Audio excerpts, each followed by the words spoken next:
Hello, hello, everybody. John the Morgal here on the stationary plane Earth for Season 1, Episode 2 of Static Plane Truth. It's basically a flat Earth show with a pun intended. We've got a great panel, as always, sort of a partial panel, but a full house nonetheless.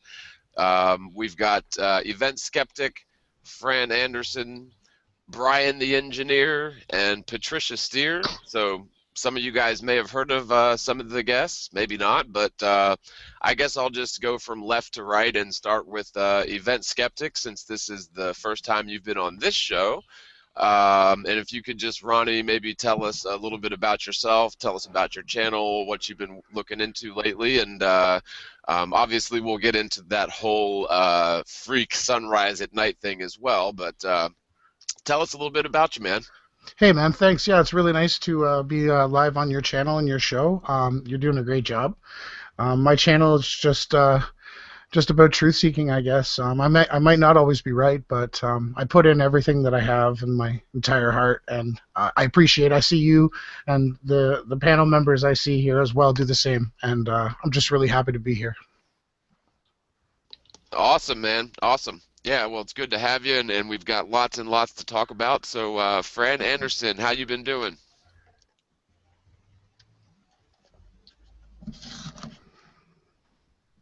Can you hear me, Fran? Oh, sorry, my mic was not on. Yeah, that's the thing about the nifty mute button. It's awesome, but yeah, it takes a while. You'll forget to unmute. I do it all the time too. No, I just said I was doing great, and thank you for having me on the show today.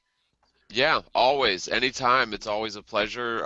Like I said, everybody that's on this show right now is always a welcome panel member. I've got about, well, 13 or 14 people that have agreed to be at least semi-regular panel members. So I figure we should always have sort of a nice little combination of, different points of view. And Fran Anderson is always one that I appreciate because you do such great work.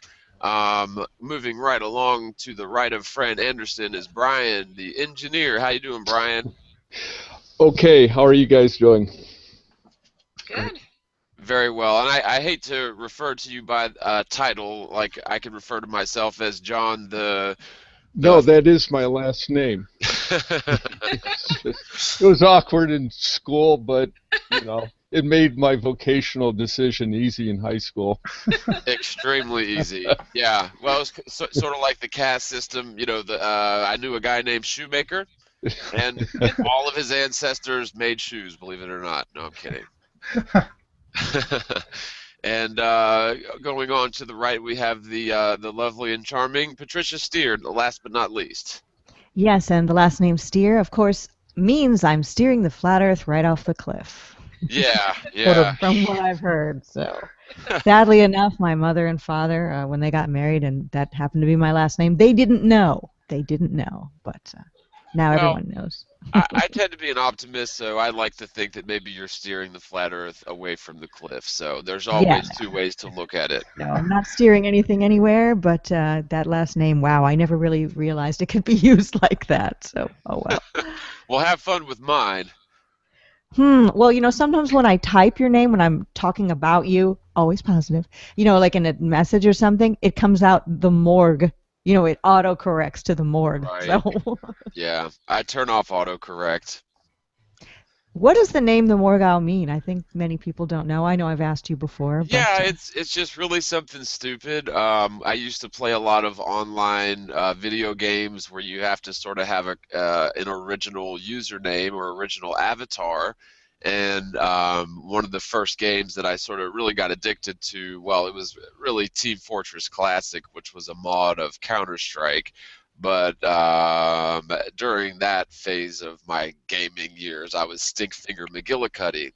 But when I started playing Battlefield 1942 and more specifically Battlefield 2142 is when I just sort of had to pick a random name, and In Battlefield 2142, you've got two teams. It's basically like 64 versus 64 first-person shooter team-based thing, and you've got two teams. One is the basically the European Union, so it's a bunch of British guys, and the other team is Russians. And so I wanted to choose a name that sort of made sense both in a Russian sort of way and in a British sort of way. And so in the British connotation, then yes, it's very much like morgue, like send you to the morgue. And actually the name was just simply Morgile.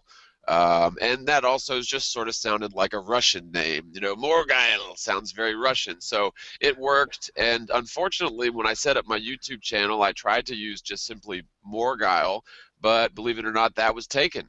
So instead of like, What? yeah, so instead of Morgile 1, 2, 3, 4 or John 5, 6, 7, I just did the Morgile and it worked. So there's really nothing behind it. And as a matter of fact, the first debunking the Morgile video I ever watched was so funny because the guy made a 16-minute video of which the first 14.5 minutes was just basically breaking down the esoteric etymology of my name, which is really just an avatar name for a video game. That's really all it was. Yeah, I think I saw somebody also in some debunking video writing something like, he has more guile. That's why he's named himself that. Well, there So, was that. There was that too. I did sort of think about that, but I was more thinking about it along the connotations of Guile, the old character from Street Fighter.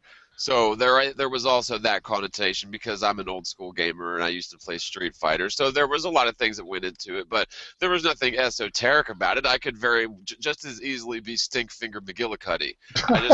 I wasn't allowed to use that many characters in Battlefield, so that's why I was stuck with Morgile. So there you have it.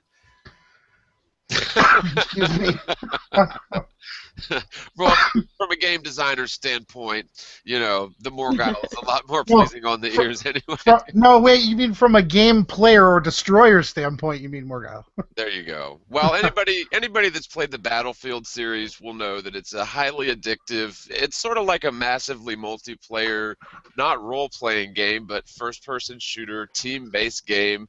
2142 was my favorite because you actually had a commander that could do airstrikes and call in basically unmanned aerial vehicles, so you could get sort of a battlefield scan of enemy areas and basically direct your squads on which way to go. And it was all 64 real people playing against 64 real people online.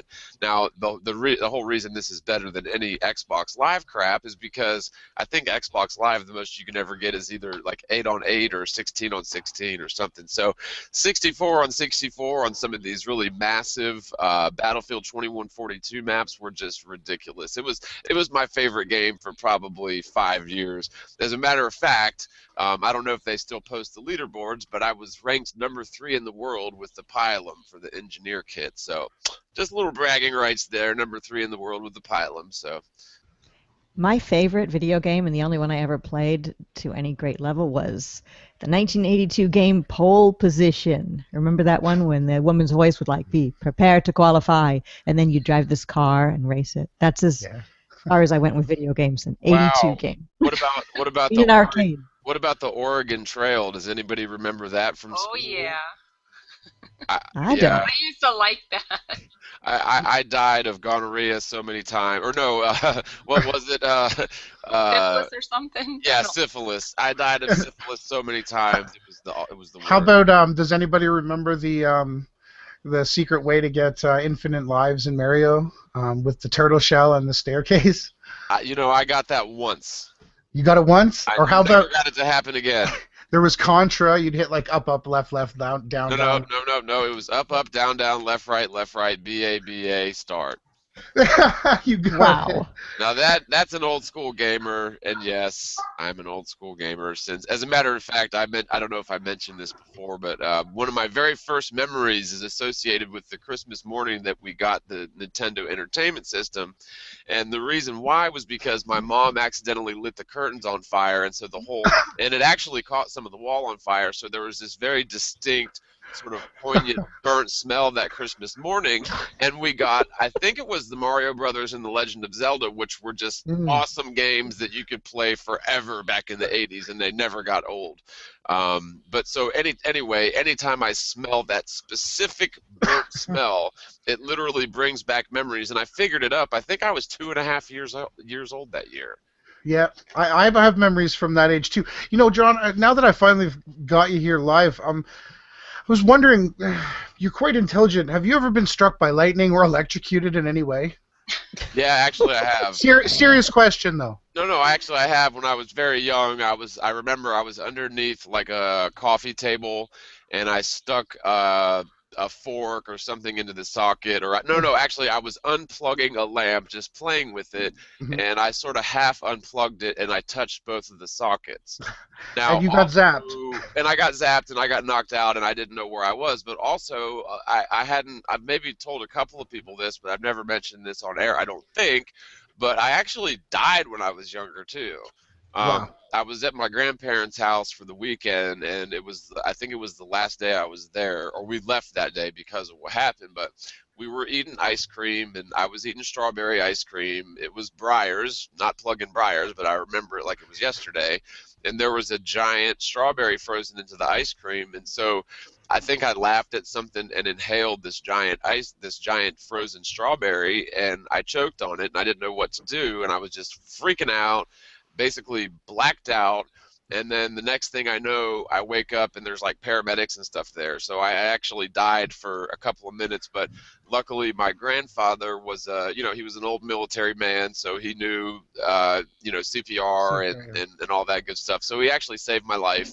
And I don't remember so much anything from the other side. Like, people claim to remember lots of stuff, but all I remember is it being very uncomfortable coming back, and sort of not, almost like wanting to go back is sort of the best way to describe it. So Torturous. Yeah. Yeah, I went through the similar thing, but I grabbed the video game. Like, I reached into the screen and tried to turn it on, but I grabbed the power wire inside of like a arcade game. It shot me across the room, and I like bounced off the wall. It was quite the experience. So, but Wow. CPR is a good life skill that I think everyone should know, because all you got to do is keep the blood flowing to the brain. You don't have to be a surgeon to keep somebody alive, right? That's right. Sorry, just Yeah. wanted to jump in there. No, you're right. I got certified in it a long time ago, and it is a very important thing to do because you never know. Yeah, we're getting some echo. Someone's got their YouTube. Sorry. But yeah, you never know when you're sitting in a restaurant and somebody starts choking on something. It could happen. But Okay, yeah, I got certified. Headphones off or I think YouTube on at the same time. I think when Event Skeptic, well, it looks like it's good now, huh? Yeah, it's good. Yeah, good. Oh, someone Okay. dropped off. Who did we? Oh, we lost Brian. Yeah, a good way that to was check probably- is you just hit mute, right? You hit mute, and then if it stops, then it's on your end, right? Yeah.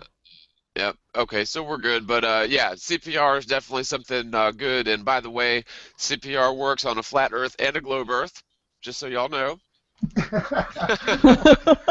Oh, wait. Did you say it works on both a flat and a globe? Yeah, I mean, technically, theoretically, it would. Okay, I just want gotta write that down. But That's then funny. again, You could use that for would everything. gravity sort of make it a little bit more difficult? No, I'm kidding. And I know we've got lots to talk about. I don't know if the other panel members here, and we'll try to get Brian back on, but have you guys seen? There was a series of videos that I released in the last couple of days. The first one was a very short video with B.O.B. playing Flatline, where it was what was presented to me as the sun rising, past when it should have been visible. So essentially I was sent a link to a video where the balloonists told me that they launched a balloon around twilight and got a picture of the sun in the same sky with the stars, which is something that I've been looking all over the place for, because for some reason, look at all the weather balloon footage you want, but you'll never ever see the sun in the same sky with the stars. And I'm sitting here thinking, maybe it's interference patterns in the visible spectrum caused by the sunlight, or maybe it's just overexposure and this kind of thing. But so I was sort of having this conversation with this guy in a chat room towards the end of a show, and he said that he had exactly that. He said he had his own balloon footage where he launched the balloon when the sun was, set, and as the balloon rose, you could begin to see the sun clearly when it should have been, on the other side of the curve. So I did, sort of did my due diligence. I inspected the video for several hours, and it appeared to be the sun. I looked for the moon and couldn't find the moon. And so I went ahead and released the video saying this is the sun. Now, after Event Skeptic so diligently put it into Stellarium, which I didn't do, I was just taking the guy that took the footage at his word, it appeared as if that primary brightly lit object may have been the moon, although it was the brightest damn moon I've ever seen, and it didn't look much like a half moon either. But with all that being said, we sort of concluded that that primary object was the moon. However, it's still very good evidence against the heliocentric model if you're going to get those angles of reflection directly onto the clouds beneath the moon. If it's 250,000 miles away, that doesn't make a lot of sense. But when I was getting ready to wrap up that video that we recorded sort of as a follow-up to that first short video that I did, I noticed that little anomaly, which looks like sort of a, I don't know, colorless or almost formless sphere that sort of appears to be reflecting light on the sun side, but sort of just not either absorbing or really not interacting with light at all on the side that we're looking at it from. And it just sort of aligned with Dave Weiss's hypotheses that he mentioned, and I sort of diagrammed out what that was. Did you get a chance to watch that follow-up video, Ronnie? Yeah, I did. I even watching our discussion opened up different thoughts in my mind as well. Can you still hear me? Sorry. Yep, you're loud and clear. It's interesting because it does look, the line of sight does like match up, and the strange thing is that it definitely does appear to be the moon, but the anomaly that you pointed out, I as well observed, and the changing of the light. And what really upsets me is, well, I guess I'm still thankful that they launched the balloon, but if it was a little bit more documented, like their orientation, the exact time, a few other things are missing. It's awfully grainy footage, but what can we expect? It's the first authentic footage I've seen of a high-altitude balloon at nighttime. Yeah. It's just incredible, and the thing that's really got me baffled is the dispersion of the light, and I think that has something to do with the lens and the effects that they had on it so that they could catch the stars. What do you say? Yeah, well, and not to interrupt anybody else, but one thing that I would just urge anybody that does weather balloon launches or is planning to do a weather balloon launch, go ahead and do it right. And what you want to have is you want to have an altimeter or a barometer to measure how high up you are. You want to have a directional compass so we know which way you're facing. We want to have latitude and longitude coordinates as well as the exact time, because honestly, I couldn't find anywhere on those tapes, anywhere in the articles, the date of the event. I even tried to find, the date of the Quadratids event as visible from Spain and found that as the 6th and the 7th. So it was just all sorts of discrepancies that could have very easily been solved if the original, and I'm not complaining, I just urge, people that do weather balloon footage to please, spend the extra, I don't know, maybe a couple $100 to get the barometer, to get the compass, and just at least make sure that you've got the date and time and a compass on there and the altitude, because without that, we really don't have much frame of reference. I mean, the only information that it gives on that video is that it's taken from the Iberian Peninsula from the stratosphere, which is a very broad range. I mean, that's like saying, well, it was taken from, I don't know, America, right? It's like, okay. Yeah. Can you hear me? Yep. If you want to hit screen share, I've got the video up. I know where that anomaly is that you're talking about. We can Yeah. show the viewers. Do I need to give you screen share, or can you? Yeah. You just click on my icon and say present to everyone. Oh, yeah, that's right. Y'all showed me that last time, or not you, but present to everyone. There you go. There, you see the footage here. Is that the anomaly you are speaking of? Well, no, the one that's 12 o'clock, that's just a lens flare. I'm talking about the orbital. It's a circular looking reflection off the orb, what I think is the moon. Well, okay, let's just say you're pointing at the moon right there, Right here. the main object. If you go up 12 o'clock from that, that is a lens flare. That's something else. Yes. Now, if you see that shadow, however, that's something that's interesting to me because think about it this way. Let's say, hypothetically, the moon is actually higher up than it appears because it's further away, it appears to drop lower. So it's actually higher up. In fact, let's just say it's up where that lens flare is, but it appears to be where we see it. Now, if there was a moon or some object in between the actual sun and our eye, you'd get that shadow from the origin of where the sun actually is, but the laws of perspective are going to cause the distant sun to drop.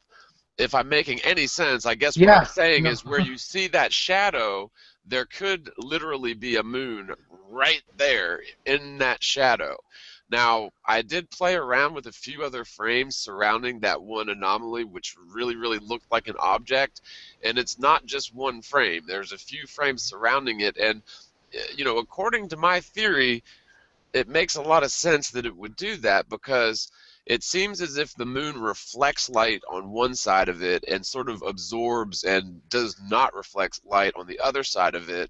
And if we're on the side of the moon where it's not reflecting, then it makes a lot of sense to me that we wouldn't see it, but we would see traces of it in terms of a shadow. But that shadow is misleading because the actual source of that sunlight is much higher than it appears And further away. and further away. See, but what I see though is, if can you see my pointer or no? Yeah. Okay, so if the sun is this direction and much higher, we will not see it, and its spread rate doesn't reach our horizon. So if the sunlight is coming through here, through the atmosphere, and it can't really do anything until it hits the moon, how are we seeing the front face lit up of the moon and not the back side? Because we all can verify that the sun is this way, whether we're on a ball or a plane. It's to the left, right? In stellarium, it comes up and follows the moon, just like Yep. my pointer. So, Yep. but my question is, how is it reflecting on the front face?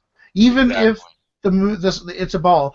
This is still, in my opinion, this is showing a moon that's absorbing and somehow transmitting the light. That's just what I see. Right. And like I said in my video, and I'll give the other panel members a chance to talk, I promise. But as I said in my other video, I'll go ahead and say 95% that primary object there is the moon. But there are a couple of little things, and it does sort of match what, and I put a diagram of it in the video, and Dave sort of described it as well. But there are a couple things that lead me to believe that we may be seeing the sun way off in the distance, and there may be a moon in between us and that sun that we're simply not seeing because we're on the wrong side of the reflection. Awesome. I do want to commend everybody involved in that whole series of videos. You, Ronnie, Event Skeptic, John the Morgile, and David Weiss, who's not here with us, because all three of you did what so many within the community of flat earthers and non-flat earthers don't usually do, which is work together and to have disagreements and then work it out. It was really watching the scientific method, the real scientific method, at play, and it was really refreshing to see people, change their mind, not get mad, not get angry, not make hater videos about each other, just work together, and it was fantastic. Love it. Well, thank you. Yeah, Thank and you. that's what I want to try to do with this show because you're right. I mean, I don't think the terms allies or enemies or shill or any of that should come into a scientific discussion. So, yeah, I agree. And Fran, did you get a chance to look at any of these videos that we're talking about, or is this the first time seeing them? It's not the first time, but I didn't get a look at them very much. Okay. So Maybe let me see if I can pull up that one image because it's hard to find. I did find it again, and there's a couple frames around it where it's obviously still there, but um, I should have marked the frickin' frame and I didn't.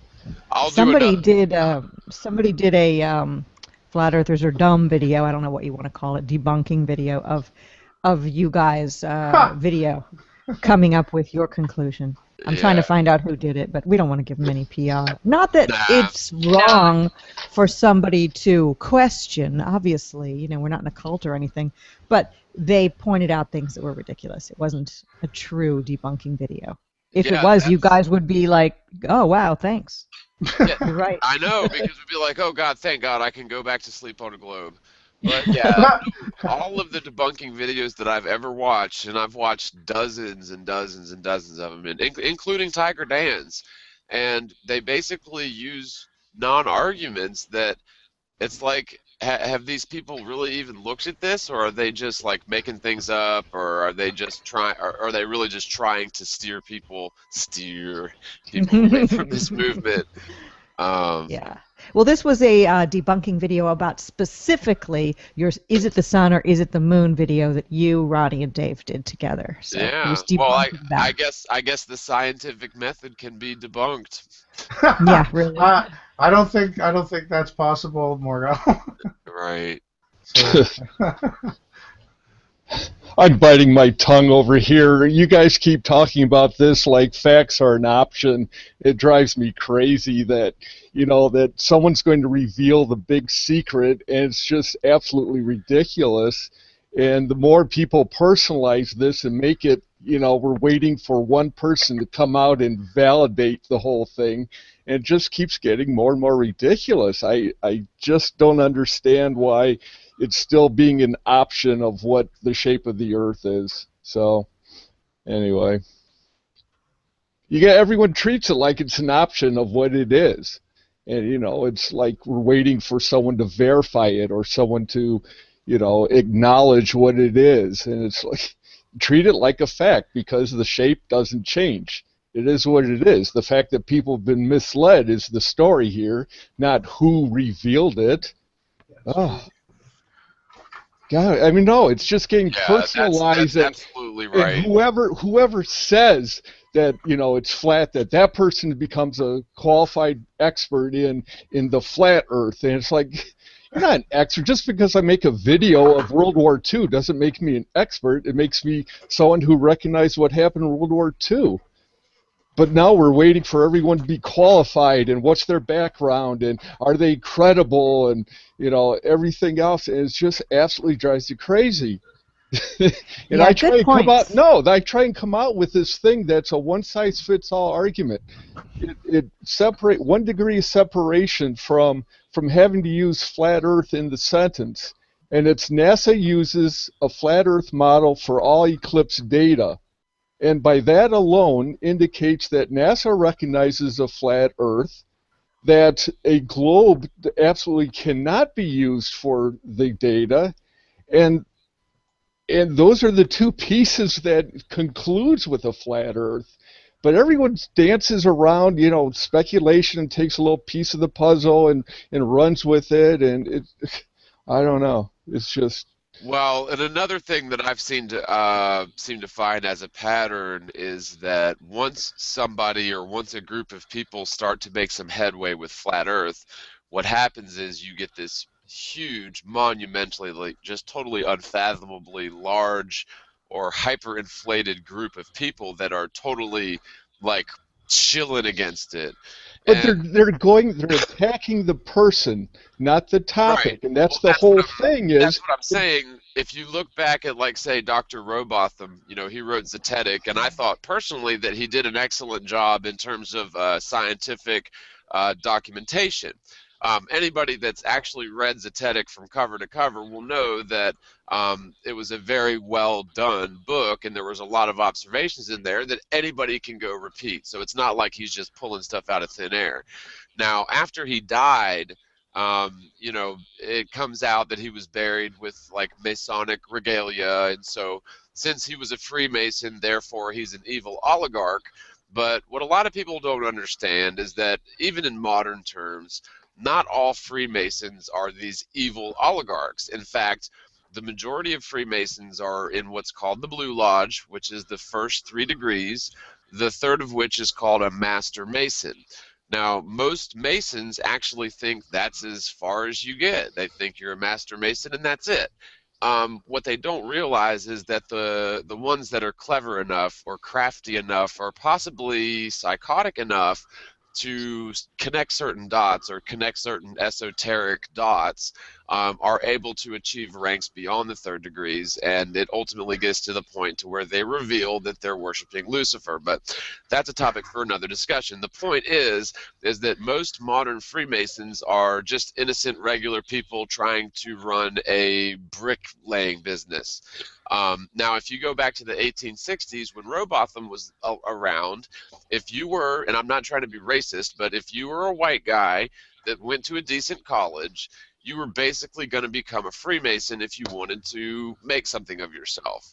It's very much like people joining fraternities today. Lots and lots and lots of regular people join fraternities, and it's not some evil, oligarchic thing. It's just sort of a thing to do to sort of enhance your chances of having a successful career after college, which could be said about, Masons back in the 1800s. Now, I'm not saying that Robotham was a perfect angel, and he may have been some Satan-worshiping Luciferian, but there's another big piece to this where a lot of people argue that Aleister Crowley was one of the biggest sort of magician and esoteric influence on Freemasonry ever, and Aleister Crowley wasn't even born until 10 years after Zetetic was written.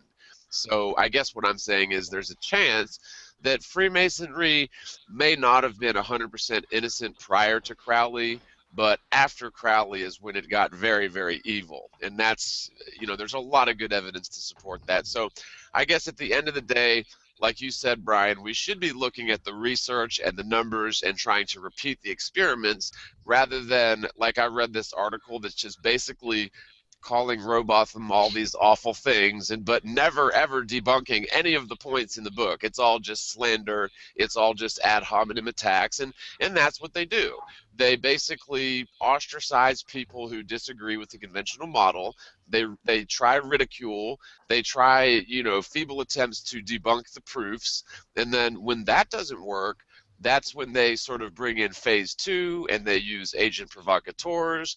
They try to pit us, flat earthers, against one another, and their ultimate goal is to have this movement self-destruct, just like Women's Lib did, just like the hippie peace, love, and acid did. I mean, this is... But it's not, you're still treating it like it's an option of what's fact. That's why I used the example last week. It's like someone coming out and says, hey, I think I've put 2 and 2 together and guys can't have children. And so I'm going to make a video that presents that guys can't have children. I'm going to make a beautiful production and piece it all together and put it on YouTube. And all of a sudden, wow, someone discovers it. Then I start doing interviews on radios and say, hey, where did you come up with that guys can't have women? We thought all along that both could have it, but only one decided to. But now all of a sudden this guy comes along and he discovers that only women can have kids and guys can't. That's phenomenal. Let's get more videos on that. And it's just, that's the same thing to me that this whole situation is. Well, I mean, I see your analogy, but the only way that would work is if they taught in all schools that, anybody could have a child. Exactly. Then it would make sense. The story is the deception, not the shape. Right. Yeah, absolutely. And I definitely making it the shape, and that brings out personalities, and then which is the best personality that can present it, which is the personality that has the most credibility to be speculating this way, and it keeps, that's what's getting amplified. And the people that are directing it are making it a personal issue instead of a factual issue. Well, see, that's why in my videos I try to tell everybody that they're a part of it. It's not singular to one person. We can all share. You're making it sound like it's a belief, though. But it's the truth. It's not a belief. Okay. But we've been so deceived that people can't see the difference between what they believe is the truth and what is the truth. So maybe it has to come back to being a belief. I don't know. I'm sorry, I'm confused. About what? Well, the whole topic that you touch upon is such an important thing. It's like, when do you flip the money tables? Like, what is the proper approach? How do you tell people that Stop treating it like it's an option of what the people become defensive and waiting for someone to verify it or validate it, and it's, I don't know. Again, I'm looking at from how absurd is it going to be 5 years from now when people look back and say, who in the right mind believed it was a globe spinning through space, and all the other nonsense that follows it. That's get everyone, not you individually here, but you third person, get your mindset that this is the way it is, and we're dealing with something that's been deceived for, it's, I think Scripture writes as the great deception. Yeah, I agree. I agree that Yeah. really nothing else in history fits that. Did anybody have anything they wanted to touch on real quick before I switch gears a little bit? Anybody? I hear crickets. I Okay. wish I I had didn't mean to get all. come more No, prepared. no, Sorry. no, no, no, no, you're fine because one thing that I wanted to talk about is sort of simple, but it's pretty complex too. And just in one simple world, in one simple word, we'll just say doubt. And to me, doubt is like this contagious, awful sort of, I don't know, chronic thing that goes on with the average person that's transitioning to a flat earther. And I'll just give you a couple of examples. So when I first started looking at this and I started really actually considering it, a lot of things made sense. And a lot of things, we've all been observers our whole lives, and just certain things start to click. And so you're dug a little deeper into the rabbit hole. But at some point or another, you're going to run into something that's going to cast doubt. And for some people, it's the Coriolis effect. For some people, it's the southern stars, apparently rotating in opposite directions. For some people, it's the Apollo moon landings. So everybody has their own little reason for doubt. But I think that the opposition, because there is an opposition, there is, and people can try to tell me that I need to prove this and prove that there's people opposing this for money. I don't think that's necessary. I'll just call this a claim. I'll call it an educated guess. But based on my experience, I believe that there are people out there trying to oppose this, and they're going to use essentially every means necessary at their disposal. And what they're going to do is, I would imagine, they're going to try to create as much doubt as possible, because even a very far along flat earther that really understands most of the stuff and is really pretty much over the fence and considers himself a flat earther, they get hit with something like, I don't know, from the Flat Earth Society, that gravity is caused by the Earth accelerating upwards at 9.8 meters per second. So that sort of thing causes doubt. And I just wanted to maybe talk to you guys about, and I'll go first, but what was sort of the number one thing that led you, kicked you over the fence to becoming a flat earther, and what was one of the main things that was a point of contention or a point of doubt for you? Now, like I said, I'll go first. So when I first started looking into this, something just sort of popped that I had been thinking about. Well, actually, a bunch of things sort of popped, but one thing in particular that I had been thinking about my whole life was, and I've talked about this before, so forgive me if I'm being repetitive, but this is very important. When I was about 10 or 11, I flew from Florida to Dallas, Fort Worth, Texas, and back. And I was totally confounded as to why those two flights were essentially identical in duration. And so I asked my aunt, I asked my dad, and I was given the typical answers. You know, the planes were traveling with the face of the Earth prior to takeoff, and so they keep that frame of reference for the duration of the flight. And I sort of tried to argue against that because that didn't make sense. And of course, they used the secondary argument, well, you know, all of the atmosphere is also velcroed with the face of the Earth, so that's what causes the planes to, you know, never fall out of the rotational frame of reference with the Earth. So the question was never adequately answered to me as a 10 or 11-year-old child, but that stuck with me because there was about a 30-minute period of my life walking from the plane to meet with my aunt when I literally thought, and this is no joke, you can call me crazy or a liar, but there was about, I don't know, 15 or 20 minutes in my life when I literally thought that I had just disproved the spinning Earth. And, you know, of course, that was hammered out of my brain very quickly by my aunt and my father later on. But that was the number one thing when I was presented with this whole flat Earth theory as a viable theory. That was one of the first things that clicked with me, and it was like just this huge affirmation that, my God, I was right all along. Okay, and so to me, that was a big thing. Now, in terms of a point of doubt, there's been a lot of things that have sort of been thrown at the flat Earth that are intended to cause doubt, that all have very rational explanations. The Coriolis effect, I don't know, circumnavigation, the massive ships appearing over the holes before, you know, for an approaching ship, you see the mast first. All of that stuff seemed to have very viable explanations, but in terms of doubt, you know, to me personally, I haven't found any one thing that may have caused doubt, but I haven't gotten past. So, in other words, I mean, there's essentially, to me personally, there's zero doubt in my mind that the heliocentric model is wrong. I can say that with 100% certainty, just because of all the evidence. So to me personally, I don't doubt it at all. But I don't know, thoughts from you guys. Like, what were your, what was your guys' major sort of number one linchpin thing that clicked with you? And are there any points of contention or doubt that sort of linger around with you even still, or possibly not anymore? I can take this one. Sure. On Globebusters, Jaron had said that my first video actually was the video that had converted his friend to believing the flat Earth.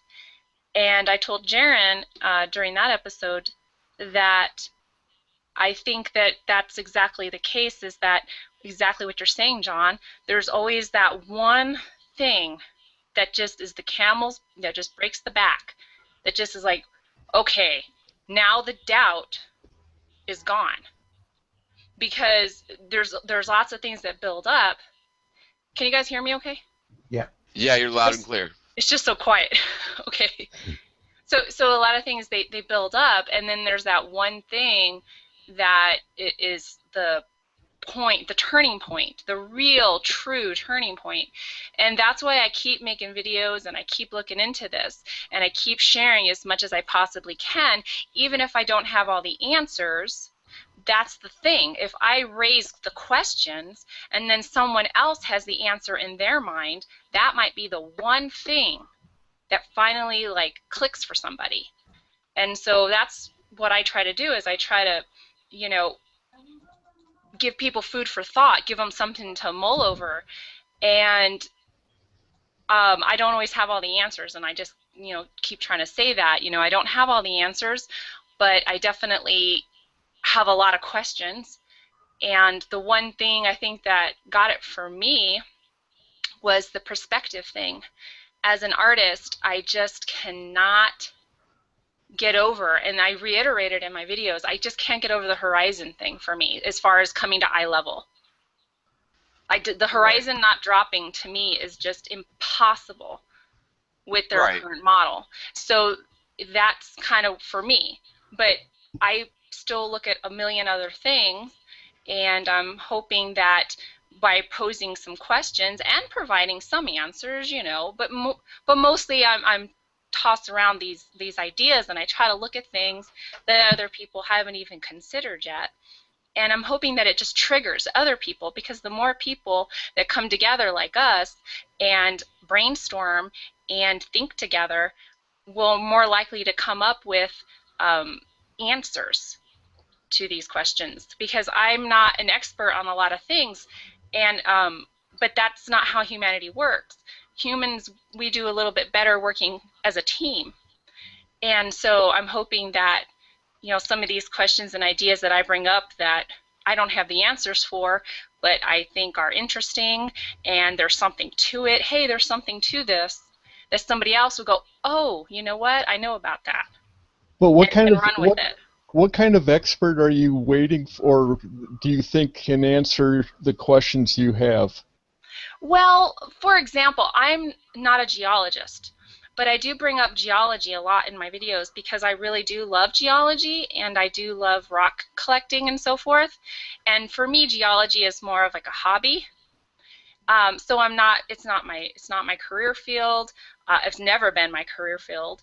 And so maybe I'm just kind of hoping that some geologists will come forward and admit that geology will, for example, work on a flat Earth. I Yeah, guess I'm missing how is geology not working on. It does work on a flat Earth as far as I know, but like I said, that's not, you're taking a graphic designer's work that geology. So what? That's my whole point, people. So why does anyone have to be qualified to say it's a flat Earth? That's what absolutely behooves me. well, I know, but I'm trying to get this message to the masses, and they're not gonna believe somebody that's. People don't have as much respect for self-taught. They don't have as much respect for self-taught as they do for pieces of paper, which I don't really agree with. I think that, like, as a graphic designer, I know lots of graphic designers who are amazing artists, and they never got a degree in the field, because you can be self-taught, and I have just as much respect for them as I do for the ones that went and got the piece of paper.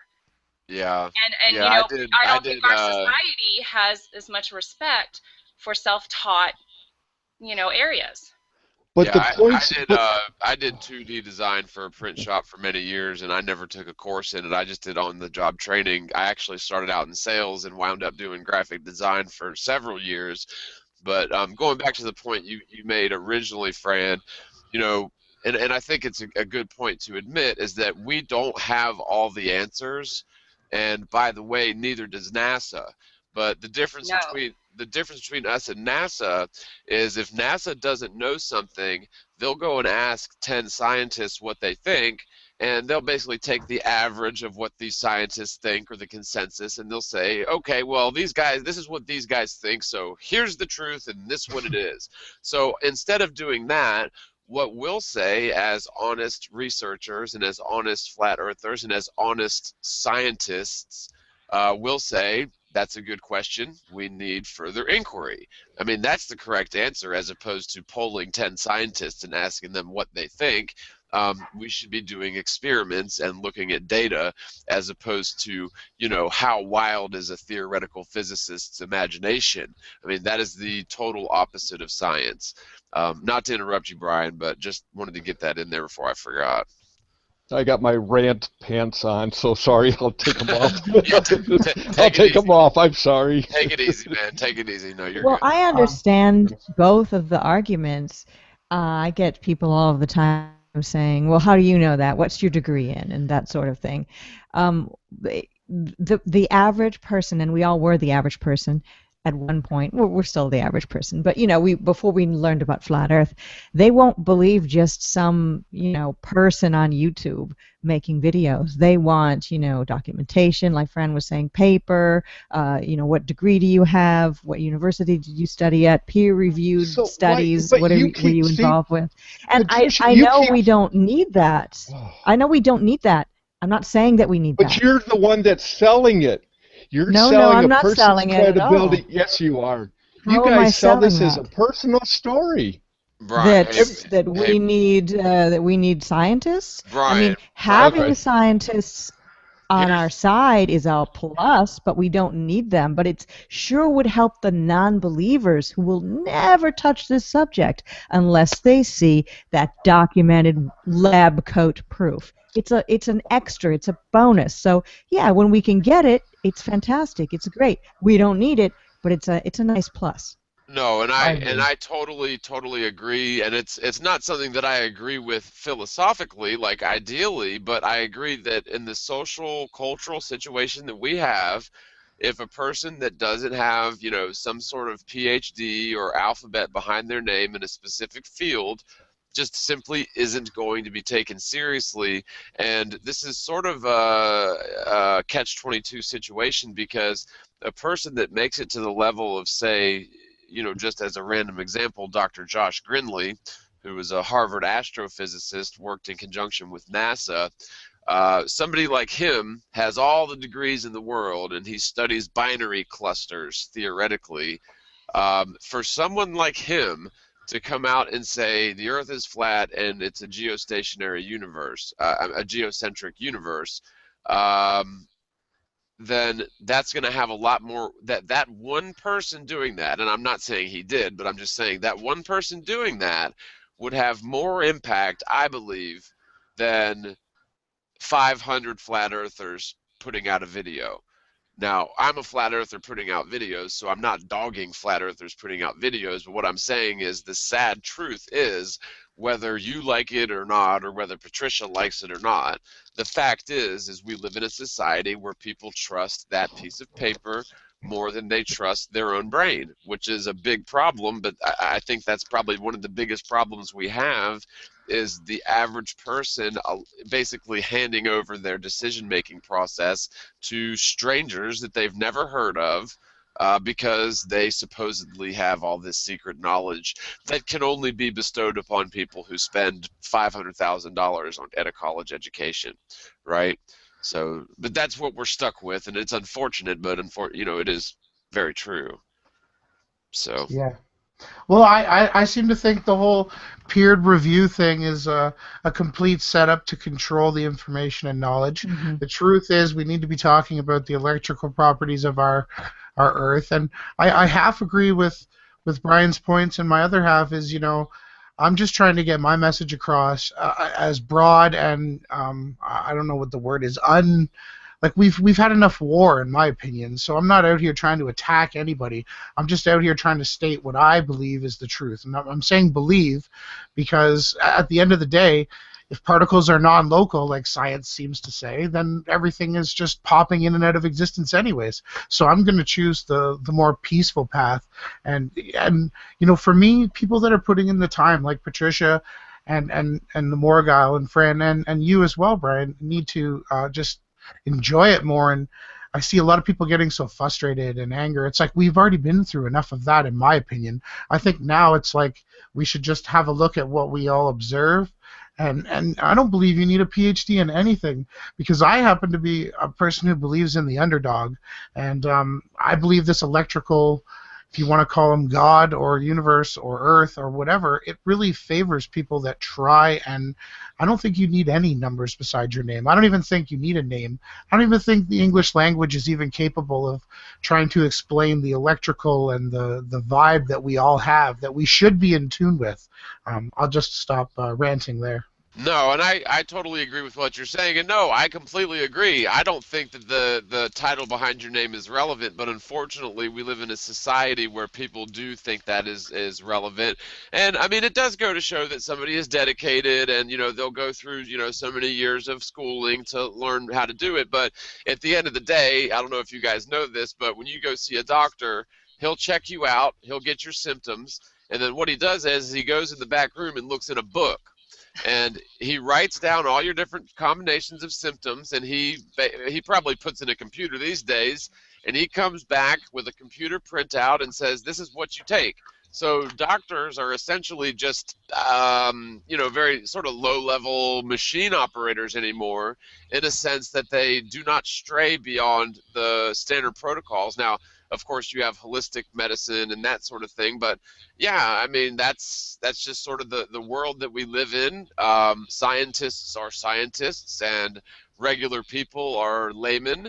But I think that's wrong. I think that that's really the opposite of the truth. In fact, I think that most great talent and most great inventions come from people who are not part of the government.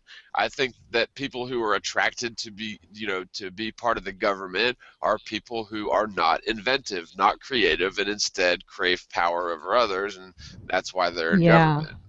I agree with that completely. I think another cool thing would be if when we see these videos about NASA or videos about science that are, obviously, we know that the information being spread is wrong, incorrect, and basically lies, we could just comment, well, that's been debunked. Just a simple comment, because it has been debunked by real scientists. And it's taking back that word debunked, which is used about what we believe in, and putting it back on them, and their material really is what's been debunked, although most people still believe in it. Yeah, it's ridiculous. And just last night I was on Facebook and I saw a funny meme, and so I just made a comment on it, and then I got like 15 people in a row just making very snide comments to me, and so I responded to each and every one of them. And you wouldn't believe some of the arguments that we're still getting all these months into this, but if you believe it or not, I was still getting, well, how do you explain the time zones? And it's Hmm. like, oh my God, are you Wouldn't it be serious? light or dark all over the planet at the same time? Yeah. Yeah. And so, it seems to me that the average person, most people, use their total ignorance of a topic to try to prove their position, which is I mean, it's just so ironic. But yeah, it can be frustrating because, we've already been through all these arguments. If the person would just take the time to do a little research, do their due diligence instead of just laughing at people.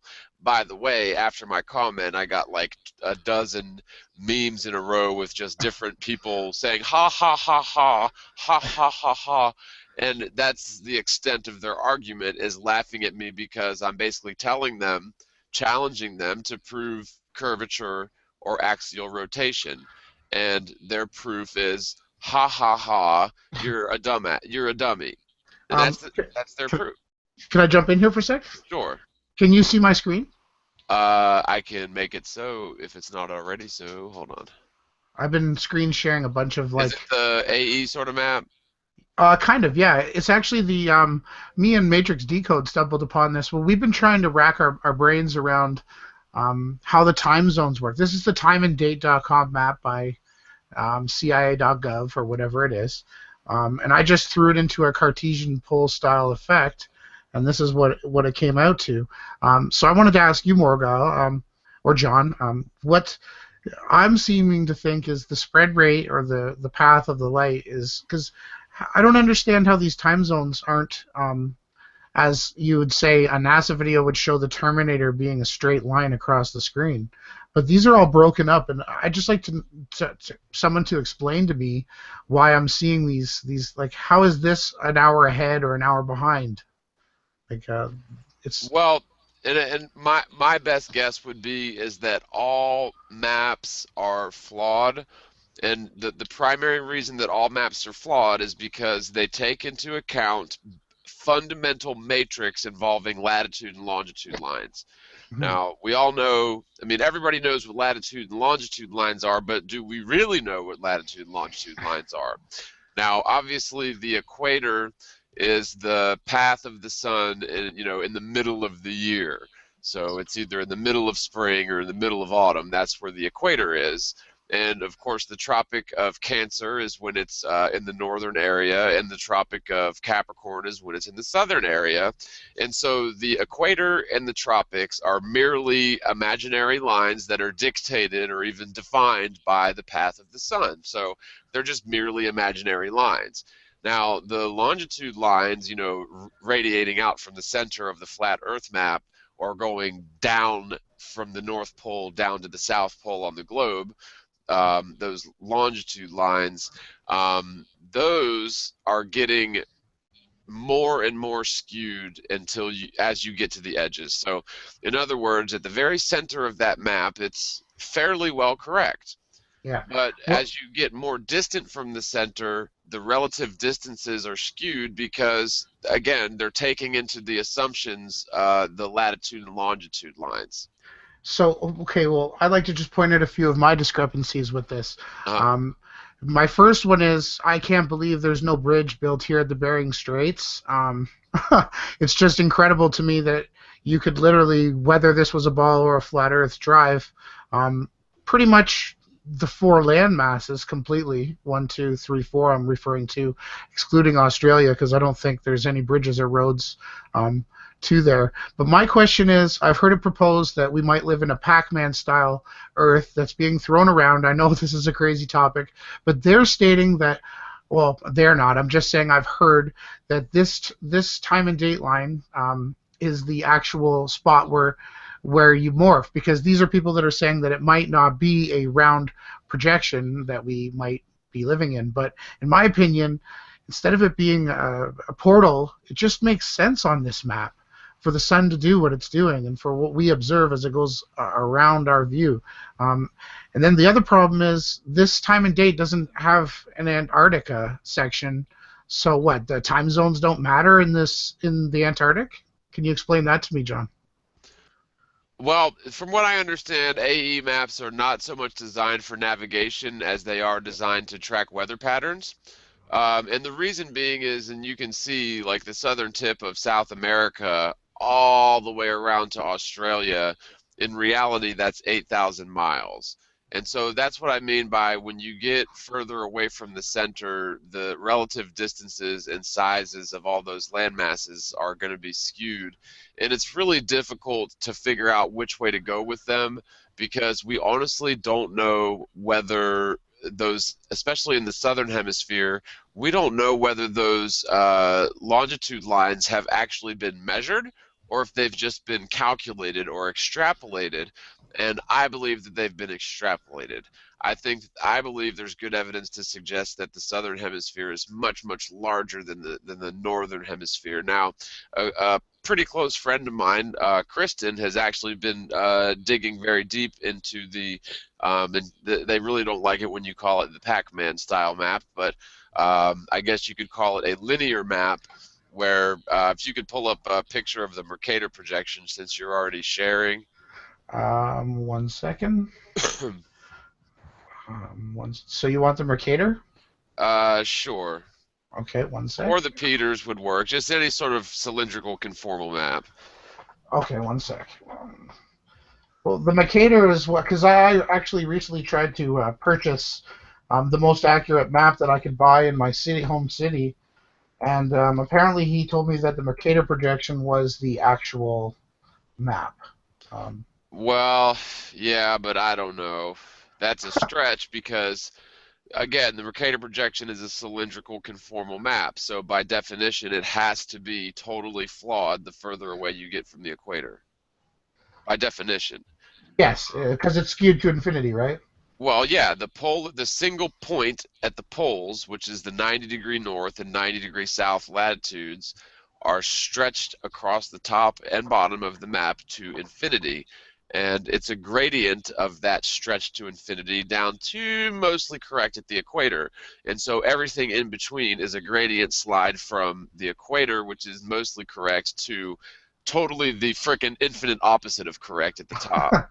So now there is a school of thought that says maybe perhaps the Mercator projection is an accurate representation of the face of the Earth, and you have this linear situation going on where, like you said, at the international date line, you've got, and I don't want to, this is definitely not something I'm an expert on, and it is not a model I subscribe to, but Kristen Wolf had been sort of describing it to me for the last few weeks.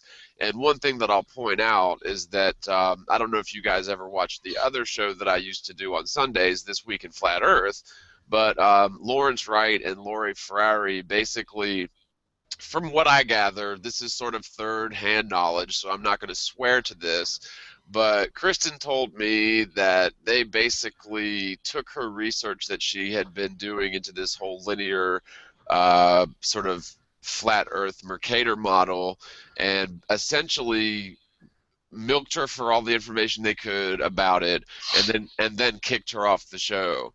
Now, I don't know if that's what actually happened. That's what Kristen said happened. I trust Kristen because they also happened to kick me off the show for no reason and then start talking crap about me. So, I trust Kristen long before I trust Lori or Lawrence. And by the way, Kristen had been describing this sort of linear map to me for weeks. So, at any rate, from what I gather, at the international date line, there's this sort of teleportation activity going on to That's right. where when you're standing here, it's one day, and then when you go, 20 feet that way, it's tomorrow or That's yesterday right. or something, which I have issues with that. Um, to me, there is good evidence for circularity in terms of the the magnetic north being in the center, as well as the North Pole star being in the center. Hey, So, John. sure. Sorry, can I interrupt for just a moment? Absolutely, yeah. Okay. We're having some problems in the chat. Okay. I was wondering, does anybody here know how I might be able to quickly become a moderator? There's a few trolls I just want to flick away. I do know how. You have to. There's a spot on John's the Morgiles where it says activate moderator, and you paste her email in there. She needs to put her Okay. email in the chat in Yeah, if the you in can the send header. your email in the chat, I'll gladly do that. And then I think she might have to Okay. accept. Okay. Awesome. Thanks, But Fran. Yeah, no can you see problem. me? They're just being really mean to some of our people. Okay. Let Can me. you see the projection while we get rid of the trolls? Can you see What the a screen? shame those things happen. Yeah, Every show, it's every always. show. It's So Who left the door open? hey, a That's a wise good man one. you don't have to be afraid of the crows or whatever. We all eat the same and breathe the same air. But can you guys see the map? Can you see? I can. Yes. Okay. I'm still trying to make Fran moderator, so Okay. bear with me.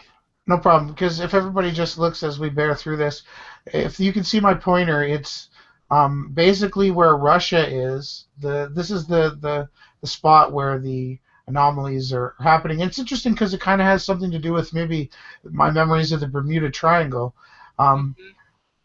but it's an interesting thought that these square patterns are actually how we navigate and we can locate, and they're not in a circular pattern. And it's quite an interesting topic. If anybody else has any thoughts. Sorry, I'm blank here, guys. I'm Well, still yeah, I'm still I trying to can have. figure out how to do this. Sorry. So, Oh, as far John, as click on the smiley face, like you're in chat Oh yeah, yourself that's right. at That's the right. bottom. um, Oh, in the That's Hangout itself? Yeah, here I'll no, send you. in chat at the bottom, like as if you're on a show in chat typing stuff, kind Okay. of right around there, there's something to click. And I can't do it. Smiley None of us face. can do it. You're the only one who Never can do mind. it because it's your show. Fran Anderson. Here so is. I do. Um, I have noticed that there are certain, like you're saying, Bermuda Triangle, and from what I understand, and correct me if I'm wrong, but from what I understand, there's actually several of these quote-unquote vortices of throughout the Earth in sort of in a pattern. mhm. Have you guys heard of that? I definitely have. With the tides and what Isn't we there get. supposed to be another vortice over by Japan Yes, there's in one the there upper too. right? And they Yes. compared to the second Bermuda Triangle. In fact, that was in the news in the last couple of weeks for some reason. I did. Yeah, I haven't seen it. I haven't seen it in the news lately because I don't watch much news these days. But yeah, there's supposed to be several of those, and yeah, one of them is over there by Japan. So Bermuda Triangle isn't unique. Too bad So it I can't. haven't taken a deeper look at it, but I think it's definitely worth taking a deeper look at. Too bad it can't suck up that 1,000-mile long piece of floating trash out there. Yeah, and I'm like totally giving up on this because I don't Aw. see anything in the chat where I can make you a moderator. Okay, you click on the smiley face where you're gonna go to type in your comments. Yeah, Right beside there, there's the three dots. Click that. it says links. Okay, if you scroll down, it should say add moderator. I'm not like on my Google Drive somewhere. I left the link to the actual to where like the chat room.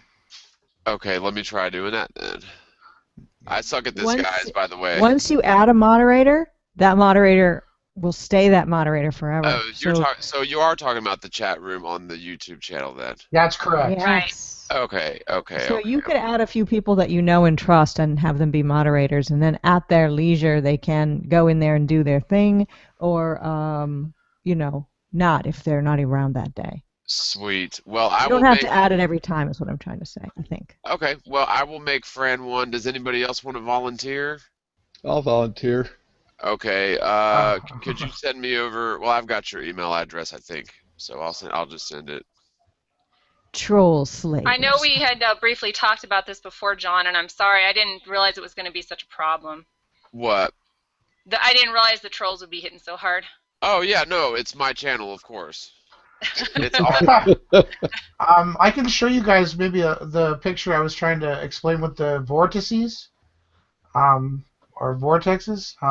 This is quite easy to kind of explain with this picture. Fred, it says that email doesn't exist. Sorry, Ronnie.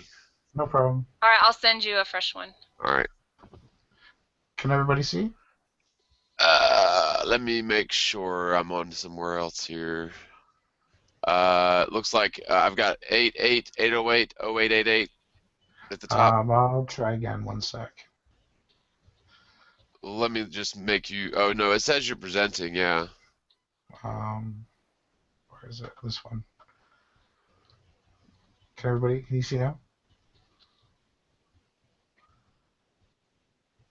It looks like it's doing something. It's like got a blue window with nothing in it. Oh, strange. One sec. Sometimes it takes a minute to catch up to the live feed. So. Strange, but it's I'll interesting. tell you what. I'll stop you from presenting, Mhm. and then I'll represent you, and sometimes that'll jog it. Okay, So there, I just put it back to you. okay, should be presenting. Sorry, everybody. One sec. This is the best way to explain it. Okay, it should work now. If it doesn't, then can you see the map?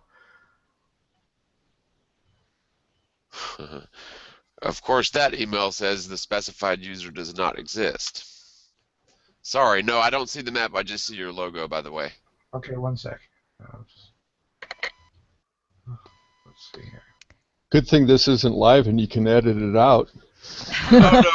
Oh, no, it's live. Brian, you have the most amazing humor. You're so quick-witted. It's really cool. Did you guys hear that, guys? They said we're doing good. Hey, it's good enough. Hey, it's good enough for the second show. We're on a learning curve and we're doing pretty good. It's just the beginning, so. All live shows are fraught with difficulties. Every Yeah, it's single always one. something. Yep. So yeah, unfortunately I cannot add Fran. Neither one of those email addresses neither one of them will allow. But Brian, I'll go ahead and add you. I'll do the Jock one. And see. Let's see if this works. What a bunch of crap. Nope. This specified user. I think it has to be an email address tied to a YouTube account in order for you to be a moderator. So. The original one I gave you was my Gmail because I figured it would be the most likely one they would accept. Yeah, that's what I tried first, and I've got the one that I've been emailing you to too. Let me try it one more time. What they've required, I think, is it has to be a YouTube channel. Yeah. Like, I don't know. Flat Earth and Other Hot Potatoes. We're letting other people guide our lives again. Oh, well, maybe I'll just try. Just let them go. Ignore them. I'm sorry. It's just your. Friend, is your username all one word, or is there spaces, caps? What is it? My username? for YouTube? Oh, geez, I don't even know what it is anymore. All right, well, let me find it. Well, we I'll can find try it. this later. Like I said, I was sorry to that we didn't kind of work that out before we went live.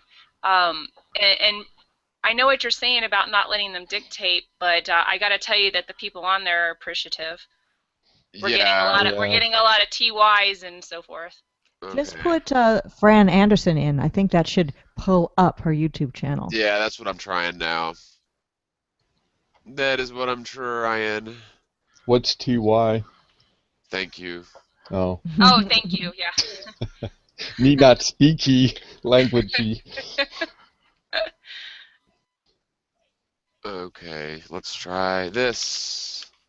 Sorry, people So out there. are we still trying to screen share?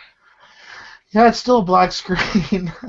Okay, I just used your username and it didn't give any errors, but it also didn't do any confirmation, so I don't know. Let me see what it says when I say add moderator. It says there are currently no moderators. Add moderator Fran Anderson, You got it. comma. What's yours? What's your username, Patricia? Is it FHO? Um, Flat Earth and other hot potatoes. The whole thing, Yeah, spaces? Okay. just like a normal, right? And other hot potatoes. Longest name ever. Yeah, well, hopefully I just gave y'all admin. If not, oh well. I'm really sorry to the people in the chat that are having to Well, deal with these trolls. And as a matter of fact, I'll just figure out which ones are which and boot them if you guys can just sort of carry on. And by the way, we never got to hear everyone's doubt and affirmation statements yet. So I know I did mine. Fran went. Who didn't go yet? I didn't go. I sometimes have issues with like Halley's Comet. Not sometimes. Meteors. Those things make me think, how's that happening? I go with magnetics as my answer. So, anybody have any thoughts on that? Well, to me, electromagnetics plays a huge role in the known universe, and it's really comical because, back during Newton's time when he wrote Principia, basically the fundamental book on modern physics, he had no idea about electromagnetism. And so these forces that he was theorizing, causing the necessary centripetal force to keep the planets in their curvilinear orbits would have to be, there would have to be this force acting like sort of a string tugging on the moon as it goes around the Earth, and that force he called gravity. But even if the Earth was a globe with the moon going around it, I would say that it's probably something closer to electromagnetism because electromagnetism exists and gravity doesn't. But since we know the Earth isn't a spinning globe at all, then gravity technically, it doesn't even theoretically need to exist. Remember, the only reason that gravity was even postulated was because they say that the Earth spins over 1,000 miles per hour at the equator, which you'd have to have some sort of inverse, equal and opposite force to keep you stuck to the Earth if you're actually traveling east that fast and dropping vertically along a curve at about 700,000 feet per hour. So, yeah, they say gravity, but I think electromagnetism has a lot to do with possibly things like inertia, what they call gravitational lensing, and even the path of the so-called comets around the sun, because it seems as if the sun does attract comets, but it also appears as if it repels comets. So, kind of weird. All Yeah, right. very interesting. Don't Sorry, go don't you ahead. think that don't you think that if a little tiny comet was hauling ass anywhere near the sun, that giant amount of gravity, we're talking gravity there enough to keep the Earth and all the planets as far as Pluto in orbit, but yet this little tiny comet can come right up next to the sun and its gravity doesn't suck it in. I mean, how bass backwards is that? Really? Yeah, it's totally true. And And then then, and sorry, then go ahead. 75 years later, the thing comes back like clockwork after the sun's traveled, I don't know, a zillion billion miles around a curve and it's somewhere way off in the frickin' universe. Yeah. This was just a spontaneous thought, and I really haven't thought it or given it much credence, but I kind of doubt everything that's historic and kind of start backwards. And what is it that we know of these comets and things from the past? And it doesn't seem like every time they predict that there's going to be, was it Kohoutek and Halley's Comet, that when they were to come around, that the event itself turned out to be nothing. So I kind Uh, of wonder if the event ever really occurred, and Wow. I think outside the zip code. Again, I doubt everything, and all you well, need are three people 90 years old saying, "Yeah, I remember Kohoutek. It was incredible," and that's it. That confirms all the garbage you have in the history books, and then it comes around. It's like, wow, it wasn't as spectacular as we thought, but maybe next time, and it just keeps all these little, consider them lies to propagate. Because look, we just bounced off the subject on saying, now how can this work in this universe system? And again, I don't mean to be, sorry, I've been up all week, and I've just had my little tirade of sorry about just with going back and forth between what's possible and what's real and stuff. But as far as the comets and stuff, has there been a recent one where they filmed it? That I don't know, but it does seem that you're right, that history seems to rely upon people dying or being so old that there's no way to actually prove the events they say have happened. Oh, actually, speaking of which, has anyone seen the news today that someone was killed by a meteorite? What? No, I'm serious. CBS News, they had, I guess it's a meteorite if it hits the Earth. So a Yeah. meteorite, whatever, um, killed a guy. It was on the news this morning. I'll try and dig it up, but in fact, you guys do that. I'll look it up. And but yeah, it crashed. I think it's in Mexico somewhere. And Yes. I I'll see dig it it up. now. Oh, you got Yeah. it? Yeah, I see. Okay. India meteor, it Oh, says. India. A New York Times says it wasn't a meteorite that killed the man in India. And some people say it was a falling object. They're going to be doing tests. Time magazine did an article on it as well, But of But course, it all again, all you perpetuates need is space. They're saying space rock in these articles. So it's definitely, perpetuating space, this kind of a story. But I could go over to Chicago and hang off the Eden's Expressway and throw a chunk of asphalt at an oncoming car, say it's a meteorite, and that makes the news. Yeah. If the news is going to propagate a false story, that's what I'd do. Well, Another space story, sorry, you know? what I find interesting about the meteor talk is all the evidence and the actual materials that have been found at these supposed crater spots is null. Has anyone on the panels seen any empirical data of like moon rocks that have been retrieved from a crater? yeah, I know what you mean, and there's a fairly large crater out there in Nevada somewhere, I think. The really big, big one. It's like, Yeah, I don't know, 20 miles in diameter or something crazy like that. But that's yeah, there's nowhere can you find, you'd expect to find chunks and bits and pieces of whatever hit, but it always appears as if whatever these meteors are, especially the one over, I guess it was Siberia back in the, I don't know, 100 years ago or whatever, it seems as if before these things actually hit the ground, they tend to explode and you don't find any trace elements of it, which that might make sense if it was like a comet made of ice, ice would melt, but they claim that they're made out of iron and all sorts of different space debris, and so yeah, you'd expect to find all sorts of different meteor stuff. yeah. That's where they get the whole idea of intelligent transpermia or unintelligent transpermia, where you've got life on other planets and distant galaxies, and planets collide and little chunks with microbes find their way to Earth. Well, that's what science fiction slash theoretical physics claims. But you're right. It's very, very slim to none to where you find, like, you see a meteor go down, you find where it hit, but then where's the particulates? Where's all the matter? Where's the glassification of this superheated ore, Yeah, clashing with the well, ground? I Right. definitely want to make something out of the material, like maybe who knows? It could be a stronger type of a metal. But what we're finding is there's nothing there. Can you guys see the screen share? Yes.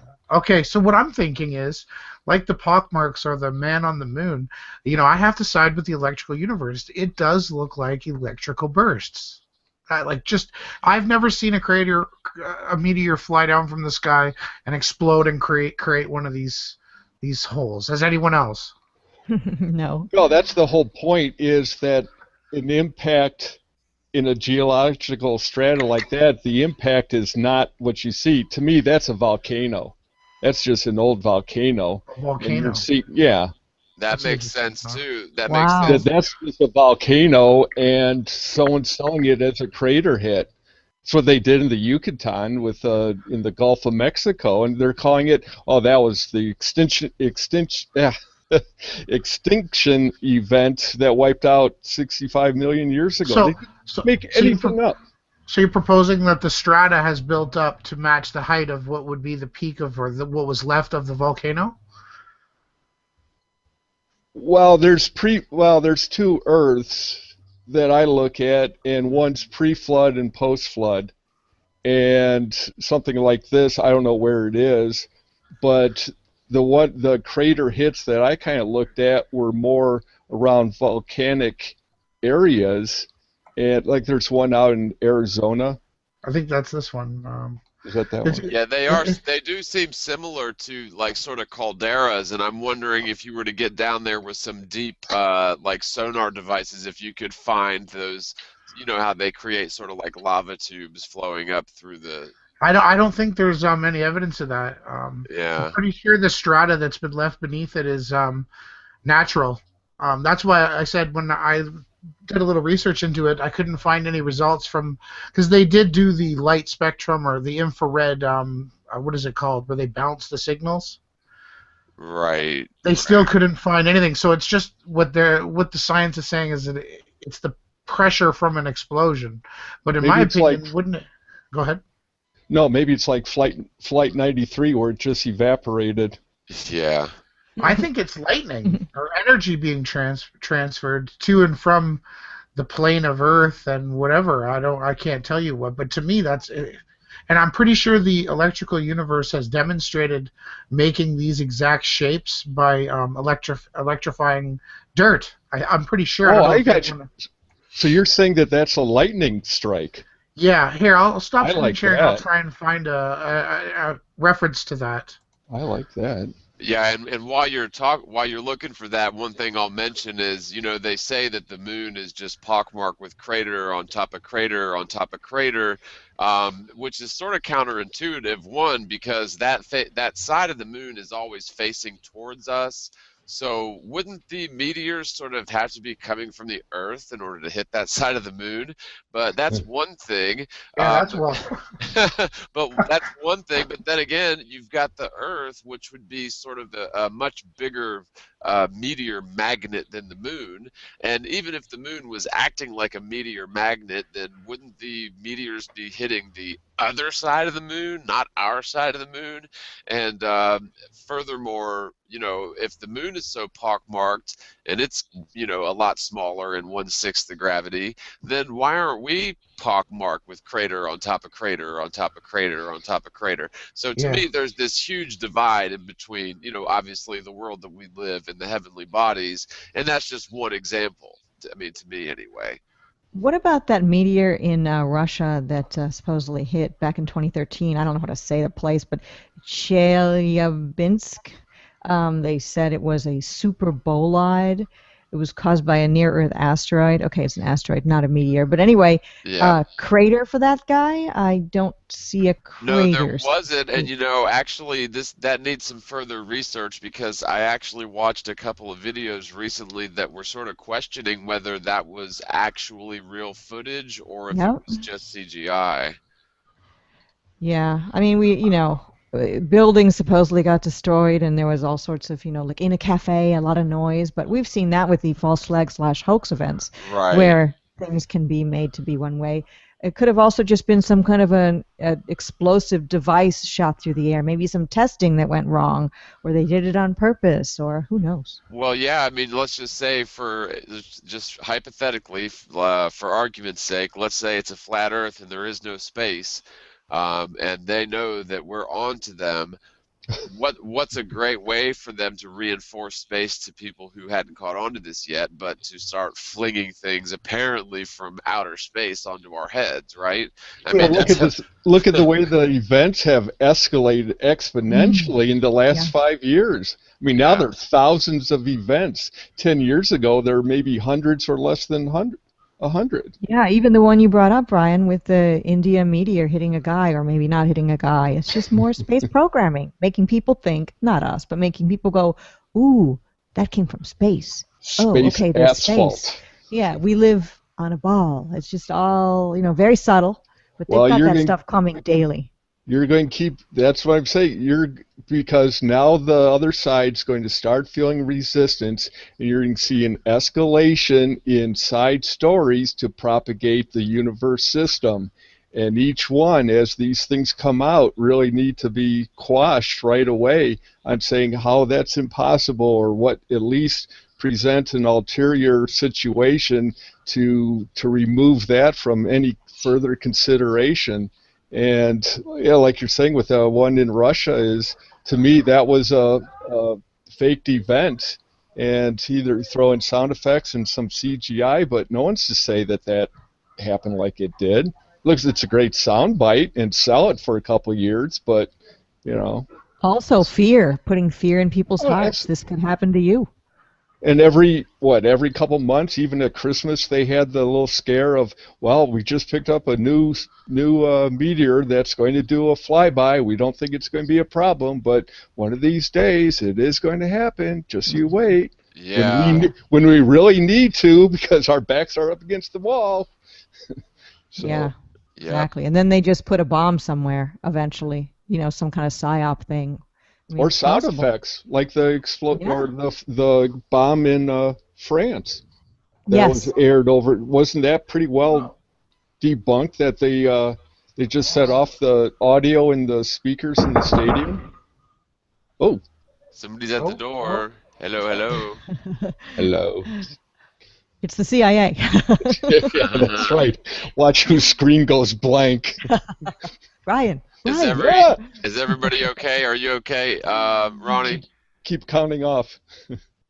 Uh-oh. I No, guess Ronnie. I guess Ronnie went to take a coffee, grab a coffee break, and And actually, I've actually got to go, so I've got a show coming up. I'm interviewing Bob Xanadu at 5 Central on Flat Earth and Other Hot Potatoes, and I've got stuff to do pre-show. well, Patricia, tell Bob I said hey. Yeah. Tell him, he's welcome on the next show as well as you.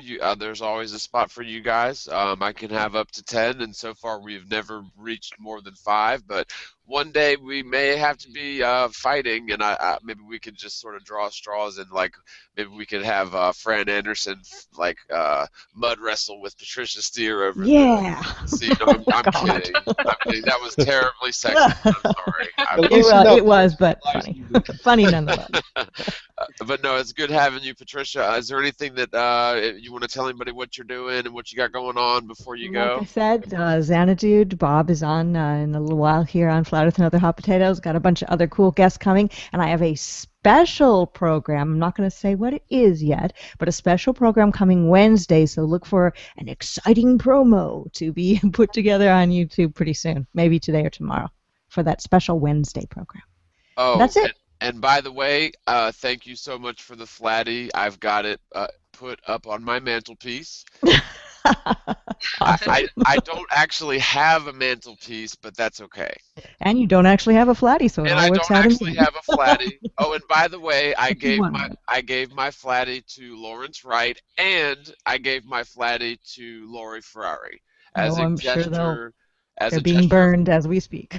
Well, as a gesture of kindness, because on the first show that they did after I was basically booted for no real reason, they seemed a little bit jealous, so I went ahead and gave each of them my flatty. So, What a wonderful guy you are. well, I try. All right, well, Brian and Ronnie and John and Fran, see you guys later. See you Have a online. great day. All right, sounds Bye. good. Take it easy. I think I found the clip that illustrates the electric universe theory of these marks. I'm just trying to dial it in here. Awesome. Um, Sorry to interrupt everybody. Yeah, no worries. And I've sort of been following this whole electric universe thing since I was infatuated with Tesla probably a dozen years ago. And I can't find the quote, and I haven't really looked for it, but I'm pretty good with remembering quotes, and I seem to remember almost verbatim Tesla describing the world as a capacitor plate and the ionosphere as the other plate, and he basically described lightning as basically the ionosphere grounding out, and he was essentially describing the world itself as a permanent, never-ending free energy device. Yeah, And so I like a think, diode. Yeah, I completely agree with you there. And yep, the sun and the moon are basically creating a bunch of the electrical charge.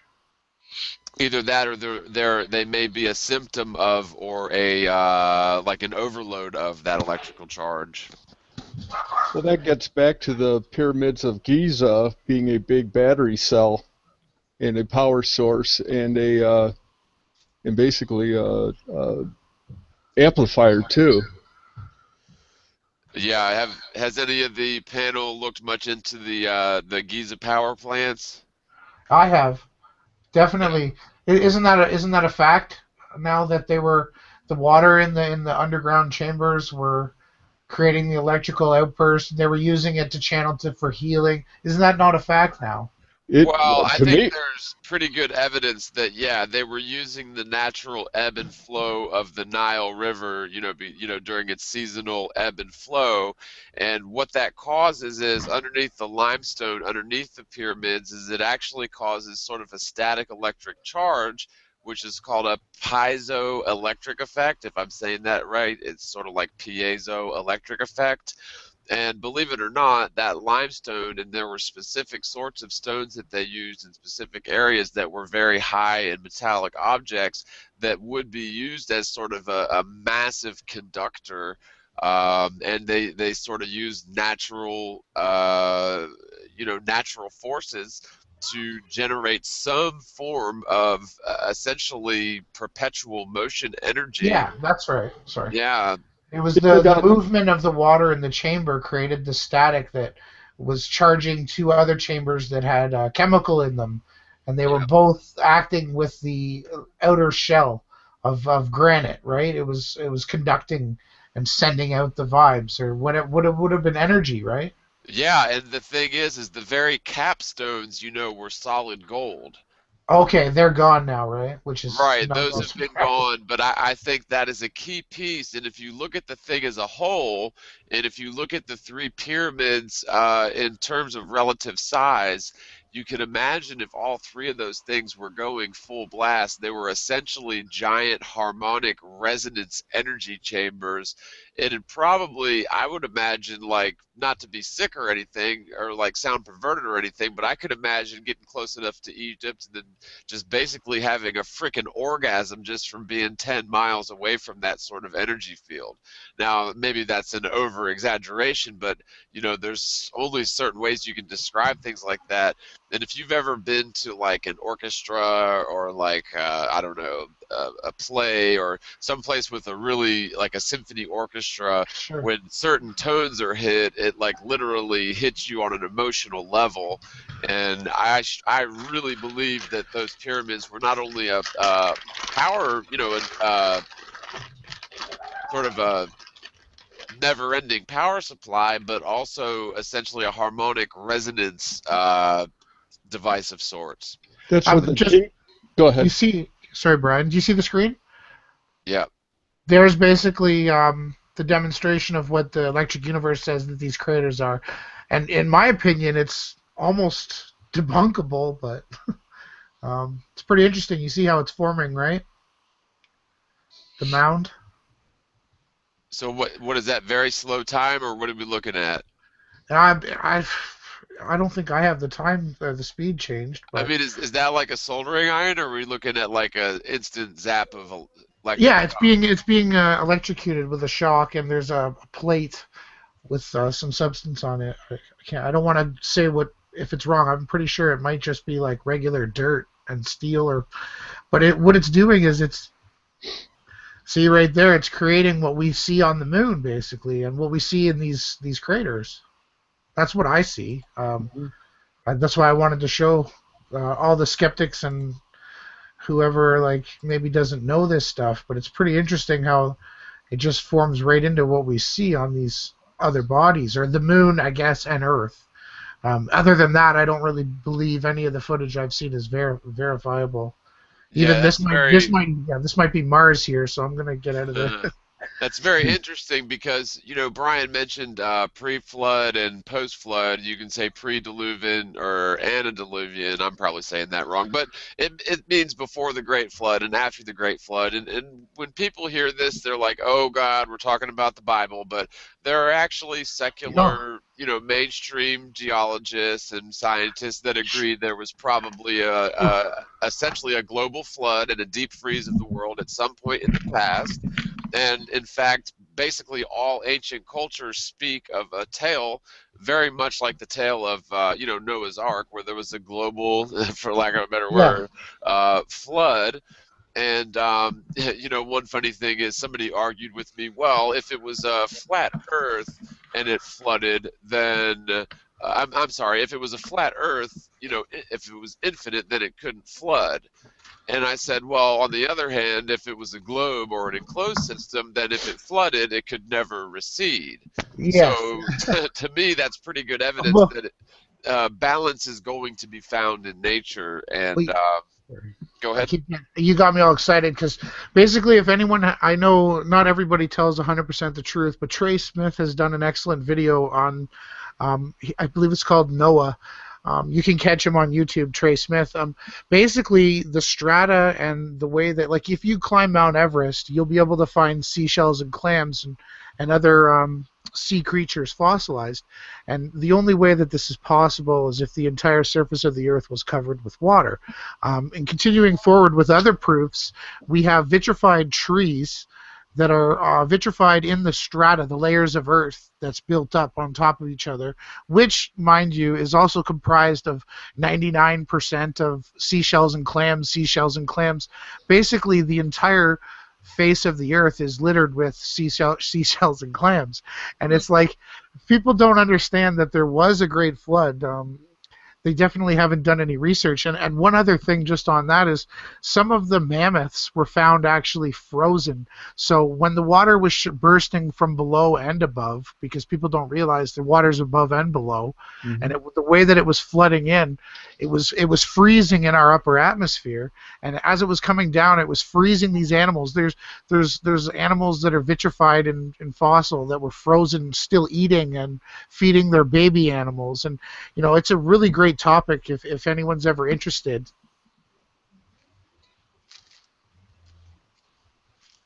That's it. So sorry. I was on mute. That's basically my spiel on that. Yeah, and I missed a bit of that. I'm so sorry. I had to run in the other room real quick, so I do apologize. I was there when you were, to the last bit I heard when you were talking about something about trees.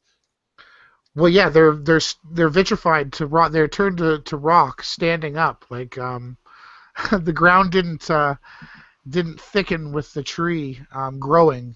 This happened in instantaneous moment. Were the trees vertical in the strata? Correct. And if the tree wasn't there, that someone would say, well, this strata is 150 million, this is 300 million, 500 million, but you've got a tree lining throughout all those strata.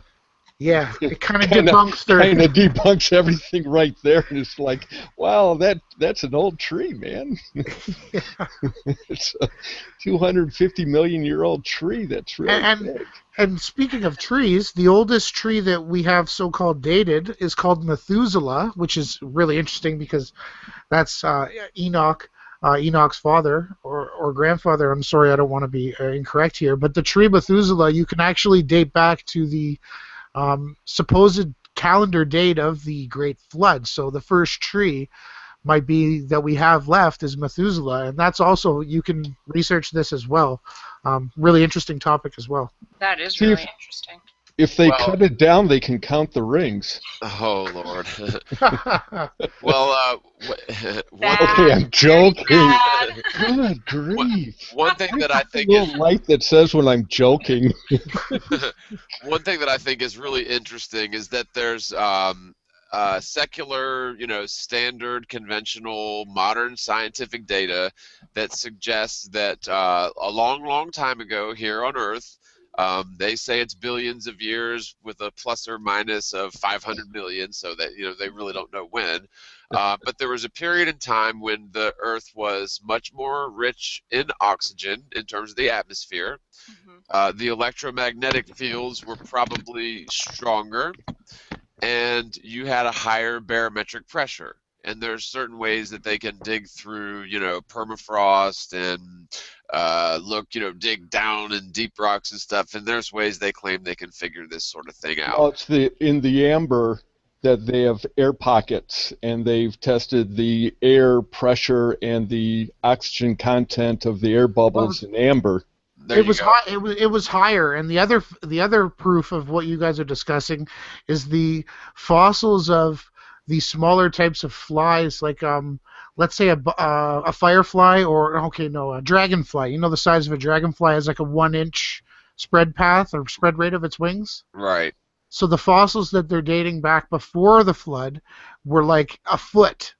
So basically, the amount of barometric pressure and oxygen needed to lift the firefly was so much greater that it was able to exceed its size. And this is Right. another thing that we've lost after the flood, if Well, anyone understands. and the other Yeah. thing too is that insects, especially certain types of beetles, breathe through their skin, and there's a sort of surface area to mass ratio that you guys are probably familiar with. But the larger an object gets, the smaller its surface area gets in comparison to the total.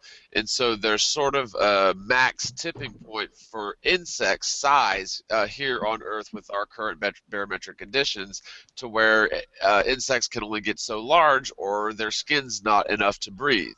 And so what I was getting to, though, is that there's been scientists, and I wish I could quote the name, but I believe Kent Hovind did some stuff into this, but that there's been scientists, biologists that have studied different sorts of piranha and flies and different sorts of insects, and put them in environments where there were more oxygen rich, higher barometric pressure, and higher electromagnetic fields, higher frequency electromagnetic fields. And they did these independently, and they did combinations of these, and what they found was invariably that these three factors, when increased, will increase the size, life cycle, so they'll live longer, and essentially the healthiness and veracity of a creature. And so it makes a lot of sense and again, I don't like to really get too biblical, but when you look back in the fossil records and you find things like giants, and you find things like giant insects that are technically, couldn't exist, then it really does go to show that the Earth used to be a much different place in terms of oxygen content and barometric pressure and even electromagnetic fields. And so I think that there's probably a correlation between that era, let's call it the days of Noah, and the time after the Great Flood, which is what we're at, where we're in now. And so I think there really are some big differences between now and then, and it's really interesting how science is sort of almost meeting in the middle with biblical text. It's very interesting. Yeah. So, how about the Mets? No, I'm kidding. I keep cutting everyone off. I didn't Um, know. yeah, you guys have brought up a lot of really good points.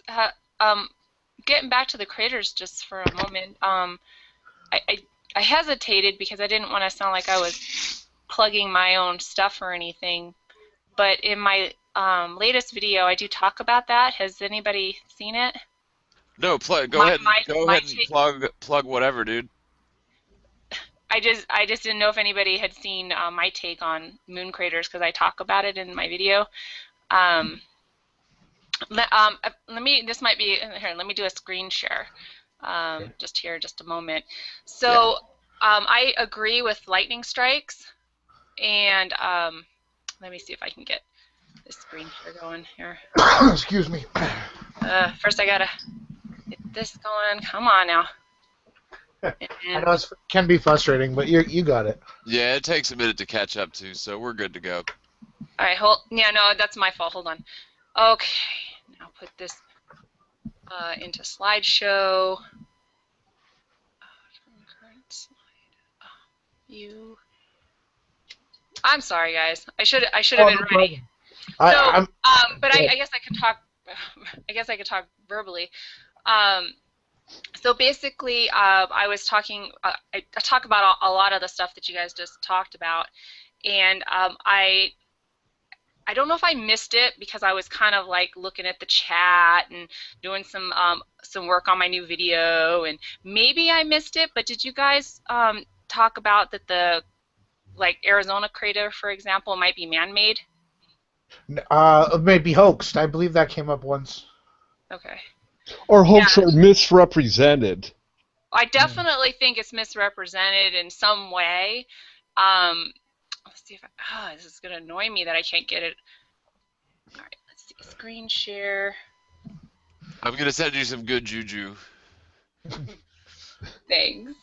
One. Share. Well, that's loading. We're talking about the Can pyramid. You guys see it now? Not yet, but it takes a minute. Oh, let me click on you. Yeah. Oh, I see the pony. What's your pony's name? That's Applejack. Applejack, yeah. She's an Earth pony. That's so cute. And her element or whatever is honesty. She represents the element of honesty. So I thought she was. So anyway, Awesome. this slide here. Let me see if I can. Come on now. I'm clicking the wrong. Jeez. And you know, it's sad when honesty becomes politically incorrect. It's sort of frustrating. The troubled times. So this you guys were just talking about the craters, and I said in my video how that crater actually really, really tiny and that the moon is very much not impressed. If you go to Google Earth and you look at it, it's kind of ridiculous how small it is. So they try to make it out looking really big. They use and everything. They really promote it as pretty big, but it's actually really small. As far as the moon goes, the moon's like, yeah, that's not impressive. Right. It's all about perspective, right? Right. When you put it in perspective, it's like this tiny little dot, and the moon has some tiny dots too, but it also has huge ones that we can't even find anywhere. And then I also pointed out the mud pot possibility. To me, the dark spots of the moon look a lot like maybe some old dried up mud pots, like some mud that had well, just look at the pictures here. Like they're just like there's places on Earth that look a lot like the moon, and actually, here's one here. I've never been to this place. As a matter of fact, I haven't been to any of these except for I have been to the Yellowstone National Park, and Yellowstone National Park has some mud pots there as well that are, and they're all I've been circular. to Yellowstone too many years ago. Can you back up to? Back up to? Yeah, back up to.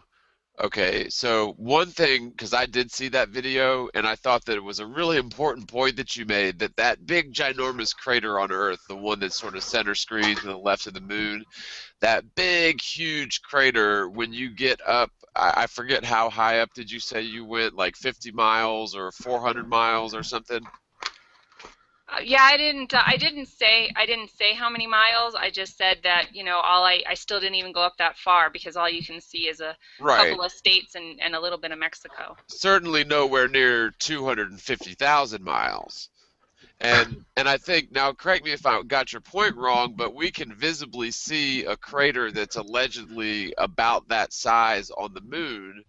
even though if you were to back off 200 or even 25,000 miles from that crater, you wouldn't be able to see it. It would look microscopic. So I guess, Right. doesn't that sort of tell us that the moon has to be a lot closer than they are saying? I'll throw Yeah. a Yes. spontaneous. Yes. Also, it can be proof for that as well. Yeah, I thought that was a good point. Hmm. Yep. You Um, know. Oh, go ahead. I was just gonna say it's money. Go Oh. ahead. Nice. So, they're trying to say, and I would have to Google it again, but now they're trying to say that there's a lake um, in Canada, I think it is, that the lake itself is an old crater. Have you guys heard of that? No. No. Which one? I don't. That's why I'd have to Google it. There was some lake, but I looked into it, and it didn't look like it's far-fetched, is what I'm saying. So I don't remember what it was, but which lake it was, but it was somewhere in Canada. They were trying to say that it was a crater that filled up with water. That's maybe I'm thinking it might be Big Bear Lake. I don't know, Yeah, but yeah, I think you're right. Yes. it's like Yeah. that one's closer to Alaska.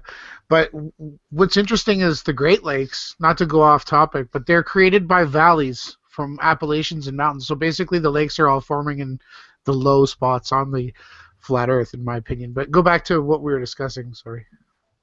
Oh yeah, no, no. So we got so yeah. So we didn't talk about the mud pots, but I do think that that's what it looks like to me. It looks like So then you would say there would be water on the moon, though. That's the I problem. think, yeah, I think that, you know, at some point there was activity on the moon as far as it had um, like moisture. You know, it doesn't necessarily have to be water. It could just be water mixed with other stuff or other kinds of liquids. There's other liquids besides water. Yeah. So, but yeah, there was some liquid involved, I think. And then potentially, I mean, just given by what I see on Earth, you know, if we look for Earth for clues, I think that a lot of these mud pits and mud pots look a lot like the moon. They're almost always circular and everything, and they create craters as well. And then I wanted to just let you know that I also think that a lot of those craters on the moon could be caused by lightning strikes. Yeah. Can I throw out a hypothetical? Yeah.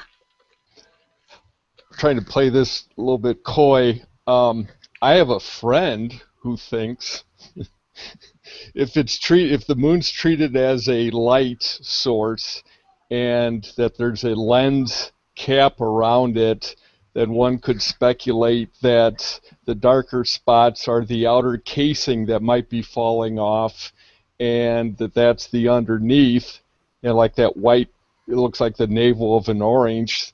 That kind of looks like a phosphorus burn if you were to throw something at it. And the craters can also look like someone taking pot shots at it. And if it's treated that way, and we've got things falling off of the moon, that becomes the source for meteors and meteorites, and kind of wraps up a few things in one package. Again, it being a lens and lens covering that's aged and falling apart, and the poxes are I don't know. The thinner areas of the lens. That's an interesting concept. I was just thinking because in my opinion, I almost sometimes think the sun and the moon might be of a similar type of um, mechanical device, and just one has 7 times the power, or let's say electrical force, and maybe a casing could be thinning out around the moon. That is a very interesting thought. So It this is a friend, very interesting thought. I don't think we should throw out any ideas since we don't have all the answers. so my Well, friend you also know, thinks, I've also sort of considered that the sun and moon may be two sides of the same coin in the sense that the moon may be something physical and the sun may be some non-physical symptom of the moon or related to the moon somehow. Well, the only quick comment I have on that is I believe the pock marks are the same as a reference to the sunspots, but we can continue on. Yeah, I've noticed that too. I do know what you're talking about, but the sunspots are so hard to catch. But yeah, I have seen those, and they sort of rotate as the moon does as well. Same So way, yeah. yeah. And it, since we're on this, friend, was there a couple more slides you wanted to go through? Oh, well, yeah, this is my current video. Okay. It's not the one I'm making right now. This is the latest one I uploaded. Um, Yeah, yeah, keep rocking. I don't know if I'm ready to share some of my newest stuff. Okay. Um, um, yeah, maybe I will. But if I can just if you can unshare me, Yeah, and and actually then what I'll I'll go and do, find a few slides that I can share with you guys. that's perfect because what I was going to do is it's just so funny because of what we were just talking about. I sort of have to play the trailer that I made for this video because it's just so funny. I was walking back from the store. I walked my dog up to the store, and on the way back, there was like this. I don't know if it was a car accident had happened, but there was this bunch of like plastic and glass and metal and stuff just laying in the road. So, of course, I pulled it out of the road so that nobody would wreck over it. But in this junk, there was this almost, well, perfectly circular, very thick, heavy glass convex lens. And it had a couple chips in it, but I was like, that's a really nice, thick, heavy convex lens. And I thought that I'd just sort of play around with it and shine some lights through it and just see, what happens. Just sort of experimenting with light. There's nothing wrong with that. But some of the effects that I got from it were pretty interesting, especially considering what we were just discussing. So let me make sure that I be presenting to everyone. Yeah, I'm pretty excited to see it. Yeah, it's really interesting, and You are presenting. I won't play the whole thing. I'll just sort of skip through the interesting parts. It's only 12 minutes, but that should give you plenty of time to grab what you need, and I'll try to just sort of explain what we got. So it'll be my ugly mug for the first. Oh, do I have to actually play it to get it to change? Yeah, and do you have your speakers on as well? I've got it turned down, so I can just leave it down. Okay. Okay, so here, see, there we go. There's the ad for the show we're doing today. All right, there's my ugly mug. So I'll just skip past me. I don't say anything important other than the show and the time. Da da da da. But then, okay, so here's this lens I found, and I'll just start it with the lens. And I get some pretty interesting shots with it in terms of just shining different sorts of light through it at different angles onto different distance walls, as well as just seeing how, things tend to turn upside down when you look at it at the right distance through lenses. So this right here, you'll sort of demonstrate that the houses in the distance are, well, let's see. Sorry, the houses in the distance will be right side up, but then when you get the lens close enough, they'll suddenly just sort of invert. And you will kind of see it. It's hard to catch.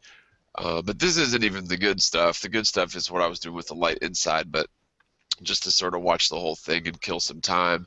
But isn't it sort of a nifty little glass convex lens that I found? Yeah. That's Uh, great. the Wow, reason that's really cool that you just found that. yeah, and the Do you reason know what its source uh is? what's that? Do you know what the source is? I have no idea. It was like, I don't know, I think R2D2 got hit by a car. Johnny Five. I Johnny have no Five's on. I have no idea. It was in a casing, and there was I had to take out two screws, and there was like a rubber sealant around it. I want to say maybe it was like a headlight or something, like maybe somebody bashed their headlight, but I don't remember anything like that ever being inside of a headlight. So honestly, I totally don't have a clue what the hell that is, but I was meant to have it because it was just literally like on my path home. Um, the coolest thing though was when, and I can skip forward to it, or we can just keep watching. It is only 12 minutes. We can talk over it. But the coolest thing was when this darn thing looks exactly like the frickin' moon under the right lighting scenarios. Um, And what I was just trying to demonstrate here is how our eyes can sort of fool us when light passes through different media. I mean, obviously, there's not an upside down trailer next to me with the sky in the bottom, but light is just sort of a fickle thing that tends to invert and tends to do all sorts of bizarre things as it passes through different sorts of media. And so, not saying there's a glass dome in the sky, but if there is, some sort of funky things going on with light, then we can't necessarily use our observations as light, or we can't consider our observations of light as anything really solid or, 100% accurate. Hey, John, just so you know, the image that everyone else sees is in your box, and Fran is on the entire screen. Oh, you got to present yourself, John. I thought I did. We're seeing you in the Hangout. All right, so it says I'm presenting, so let me go back to screen share. I'll go to, so should I start it over? Yeah. Okay. Thanks, Fladzilla. Yeah, thanks, man. All right, so can everybody see this? Nope, not yet. All right, it might take a while to catch up. You just got to make sure it's full screen. While he's doing that, a task that I had a difficult time was find the oldest photo of the moon, and nothing comes up. I did find one, but it's not. I found one. Okay. Really? One, yeah. I did couldn't find one. anything before. Well, I found nothing dated whatsoever. Let me see. What was it dated at? Hold on. Let me find it. It's on one of my slides. So I have it as the oldest photographs taken of the moon was in 1857, supposedly. But does it show the image? Yeah. It's so funny. If you go back to like 1940s and 1950s like military documentaries, they'll have like a totally plastic, totally fake globe, but they'll have it like in lighting and backdrop, so it's supposed to look like a real globe. And I almost wonder as if they were trying to actually pass it off as a real globe. Like, did people believe that? So now, are the people seeing this now? No, not yet. You got to separate the file kind of from whatever else you're running. Okay, so let me close this out. I'm gonna stop presenting. I'm gonna Open it in its own window and then select that from the options, I think. Okay, so let me reopen the file. Sorry, everybody. I suck. I know. I'm worse. Don't Okay, worry. so I just opened I'm opening it in a Windows Media Player file, which should screen share. I don't see why it wouldn't. And then click on your icon and Yeah, present to everyone. let me go back to Google. I'm gonna screen share, and I'm gonna go to my Windows Media Player screen share, and then I'm gonna go back to Google Hangouts, and I'm going to present to everyone. I think it's still presenting Fran. Right, but let me go back to the video. Now, can we see? Unclick Fran's name, I think. Okay, good. Oh no, it looks good, but it hasn't quite caught up, I don't think, yet. But no, it's still on Fran. We gotta hit click on Fran's. Let me go click on me. There, maybe that ought to do it then. Let's try that. Audience, we love you. Hang in there with us. If you see my ugly mug, holla. Yeah, you're still on the small screen. I mean, I can make it bigger, but are we getting video here or what? No, it's still on Fran. Wow. If you click on her icon, oh, did you get it? Okay, you got it. Okay, so we're seeing it. Redo that. Yep, good. Sorry, everybody, we're good now. Okay, so anyway, thanks guys for bearing with us, and sorry, I really do apologize. So this is the lens. This is it's a sort of a convex, very thick, heavy lens that I just happened to find yesterday. And I just decided to sort of play around with it, play around with sending different sorts of light through it and see how it would behave. Now, we already sat here and watched through this, but you can sort of see how lenses cause objects to invert. So, in other words, if you put the lens right up to the camera, um, everything will be right side up. But as you can see, once you take it a couple inches away from the camera, everything totally inverts and turns upside down. We And lost the screen, and oh hey, oh there it's back, I think. okay, I think I need to leave my mouse alone.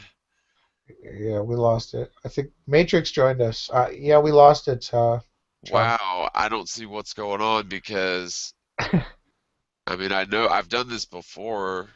Maybe Just redo the share. yeah, let me just undo everything. I'll just close you. Okay, you got it. Oh, well, I just closed it now. So let me stop. There, it's good. It's good. Okay, go. Okay. Sorry. So I'm gonna open this file again,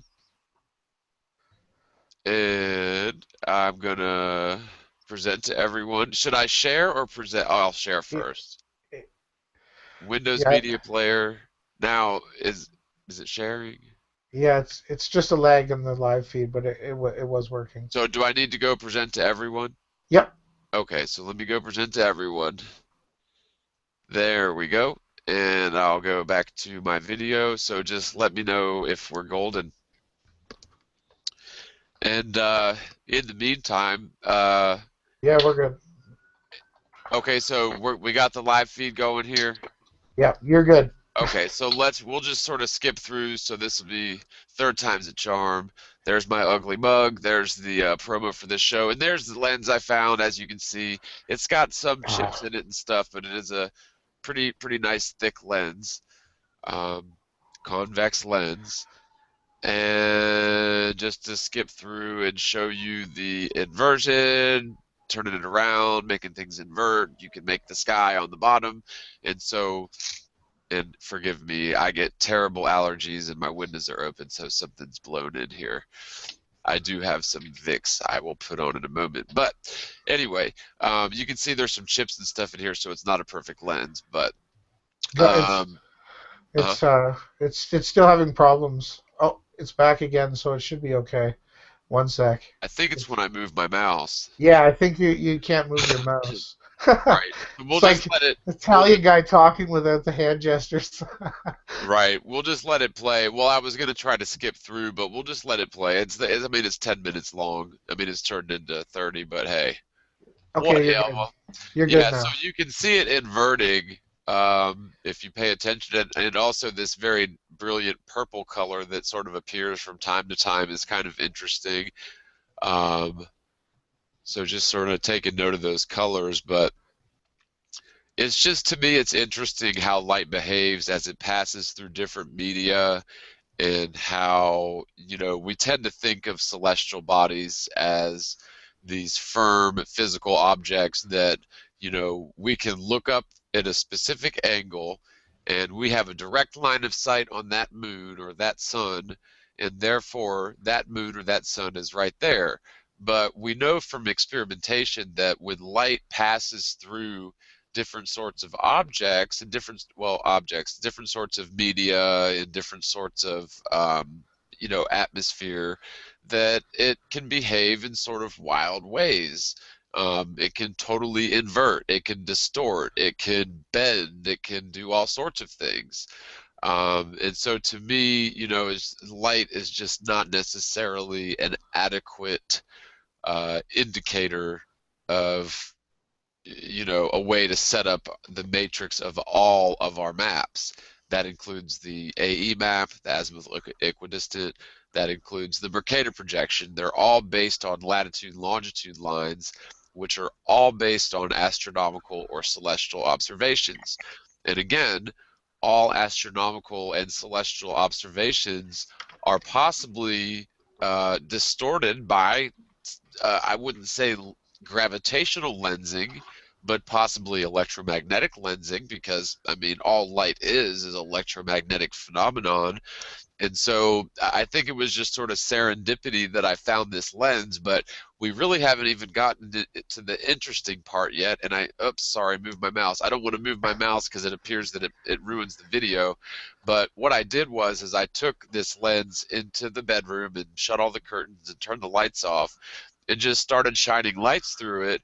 And what I got was almost like a three-dimensional spherical looking moon hologram, which Whoa. is what we're going to see here. So this is really, really strange, and I did sort of slow it down towards the end so you could get good looks at it. But this is also similar patterns that we see with certain planets and stars, is like these, I don't know, sort of like patterns that you see under a microscope, or I guess you could say. But look at that. I mean, it actually gets a little bit better.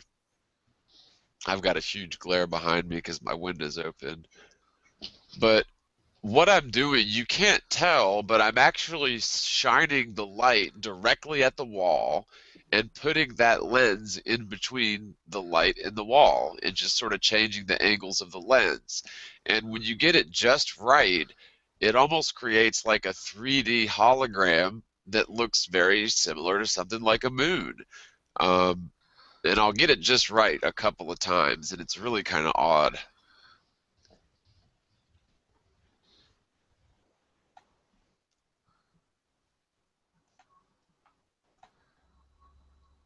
It's interesting.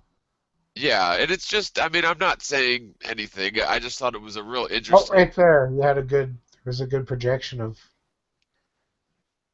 Yeah, it's just amazing what light does when, it passes through different media, which we Oh, know. right there. Yeah, I mean, you can almost burn an ant with that. Wow. Now it looks like so. What it's almost demonstrating would be a translucent projection of a moon on a dome surface, or I guess that's pretty interesting how you did that. Or even a plasma field. I mean, it doesn't have to be a solid surface. It just has to be any sort of media that is more dense than the media that it was traveling through up to that point. So say that it's traveling through, the ether, but then it clashes with the ionized plasma fields up in the lower magnetosphere. That would sort of act as a wall. And I could definitely see that appearing to be the moon. Even though the light source is far distant, we're just seeing a symptom of the unseen light source. I mean, it's just a possibility. I'm not saying this is the case, but I was just really, I was like, wow, that like really looks like a 3D hologram. Like certain places you can see. I just thought it was kind of wild, just passing light through a translucent convex lens created this sort of three-dimensional looking effect. So that was that. I wonder if I got anything good. And so you can kind of get a different perspective of what I was doing here, although not quite as good of results, but just experimenting with light, nothing special. But I thought it sort of correlated with the conversation we were having about the moon. So it's just sort of interesting that I stumbled on this lens, and there you have it. I wonder how much longer's on here. I don't think it's much longer. Yeah, it's still got 4 minutes. I wonder if I've got anything good, anything else good on here. I don't remember. I haven't sat down to watch it actually.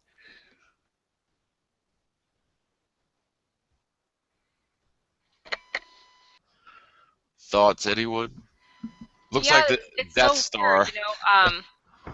it's just weird sometimes how I notice in the community that sometimes one of us will kind of get a thought, and then we'll notice that somebody else is getting that Yeah. same thought that we are, and it's just kind of weird. It's kind of like that phenomenon I think that Patricia was talking about last episode, where she was talking about there's this phenomenon where monkeys learn how to, say, open a coconut, in one region, and then suddenly monkeys Yeah, everywhere are opening coconuts. that's morphic resonance. That's a video I put out on Rupert Sheldrake. Um, Okay, yeah. Well, Rupert Sheldrake, yeah, he's awesome. it, it, Okay, it's yeah. totally happening. It's totally real. And look at me and Matrix Decode. We're talking about that time and date map that I was just showing. And Phuket World did a video where he did the exact same thing, basically with the same Cartesian style map. It's just insane how that happens. At the exact same time we saw his video, we were doing the same thing. Yeah, it keeps happening to me, and it's pretty awesome. Um, John, if you want, you can put my sharing. I got a sharing up there now. If you want to You share it. ready? You ready to go? Yeah, I think so. All right, so let me pause this up and I'll pass it over to y'all. So this is going to be about kind of actually it kind of mixes what we were talking about. So we were talking about the moon, and then I kind of on my next video, which you'll see the slides over there. That's the video that's not been published yet. That's why I made those slides very tiny. I don't want you guys to see the process. The process isn't very pretty, but I'm kind of focusing on color a little bit, a little more on. I'm doing more work on rainbows and color and things. And I noticed, John, when you were playing with that lens, that I saw, a lot of times people don't notice it, but I saw color there. And then in the very, very beginning of this episode, when you guys were showing that sun versus moon nighttime balloon footage, Right. I noticed, I'm noticing the colors, like that's because that's just where my mind is at right now. And so I was just noticing that there was actually kind of a rainbow around the light oftentimes when we were looking at that footage. And the same thing happened right now when you were playing with that lens. I noticed there was colors that were not just popping out of the light itself, but actually within the structure of your lens. And so I thought that this slide that I was working on might actually be really relative to that, because I noticed when I was taking pictures of the moon that I was starting to notice colors in there. Like, we always think of the moon as black and white and in gray, right? Shades of gray. And in my last video, I kind of talk about how I noticed that NASA seemed to be desaturating the surface that they're on, because if I take their image and I put it on Photoshop, I can absolutely get zero color. I mean, zero color. Now, even on kind of a gray surface, you're usually going to pick up some hue of some kind. So the only way that you can create that would be completely desaturated. So I kind of So was it like grayscale, or is that what it is, or? there's different ways to desaturate. Grayscale is one technique. It depends on the program that you're using. Right. Well, Uh, I guess what I'm asking is on the original, I guess the two at the top, were they grayscale, or you're not sure how they did oh, it? okay. So the image. Okay, let me, I guess, explain the slide, right?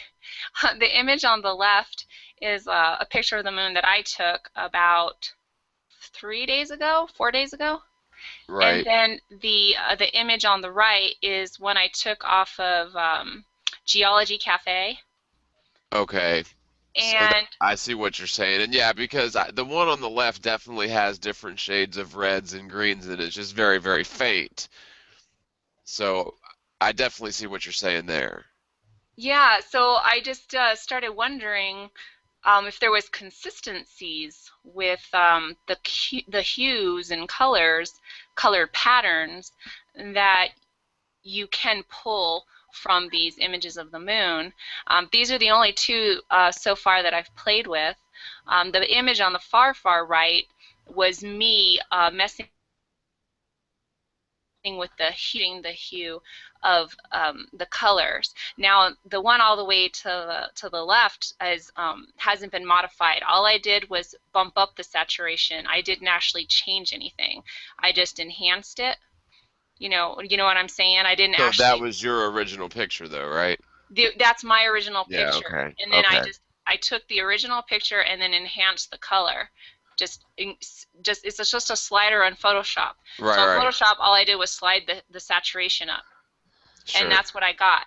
And I did the same thing with the picture that I got from Geology Cafe, and you know, I'm not really finding a pattern per se just yet, but I am noticing that we both were picking up purples and oranges, and there definitely seems to be more color kind of coming out from the spots where the dark spots are.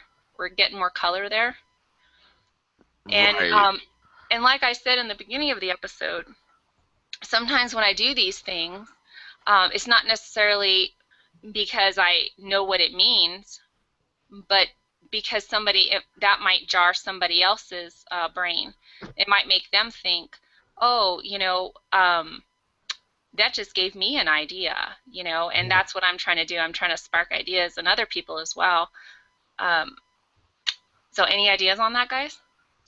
Yeah, I think it's really interesting, and after I mention this, I'll go ahead and welcome Matrix. I just now noticed you were here, so thanks for joining us, Matrix Decode. Hey, One, Matrix. Hello everyone. Sorry. how you doing, Hi. bud? Good, thanks. Yeah, good. Yeah, been listening to the show for about an hour. It's been great. I woke up late and my internet connection here has not been so good, so yeah, enjoying it. Good. Okay, good deal, man. Well, I'm glad you could join us. And I was just going to mention really quickly that I was also trying to pull, you know, the easy way to put it is to pull hidden color information out of images. And you can do this, like you said, in Photoshop by manipulating different parameters like the saturation and the color balance and the, you know, the gamma and all sorts of different parameters that you can manipulate in order to sort of you know, bring out hidden color information that's not visible in the regular photo. And, you know, the reason for this, sort of a short example, is the human eye might detect one shade of black, but within that one shade of black, there's actually 500 different shades of black encoded in there that the computer will actually recognize if you know, increase the saturation or invert the image, like turn it into a negative, for example.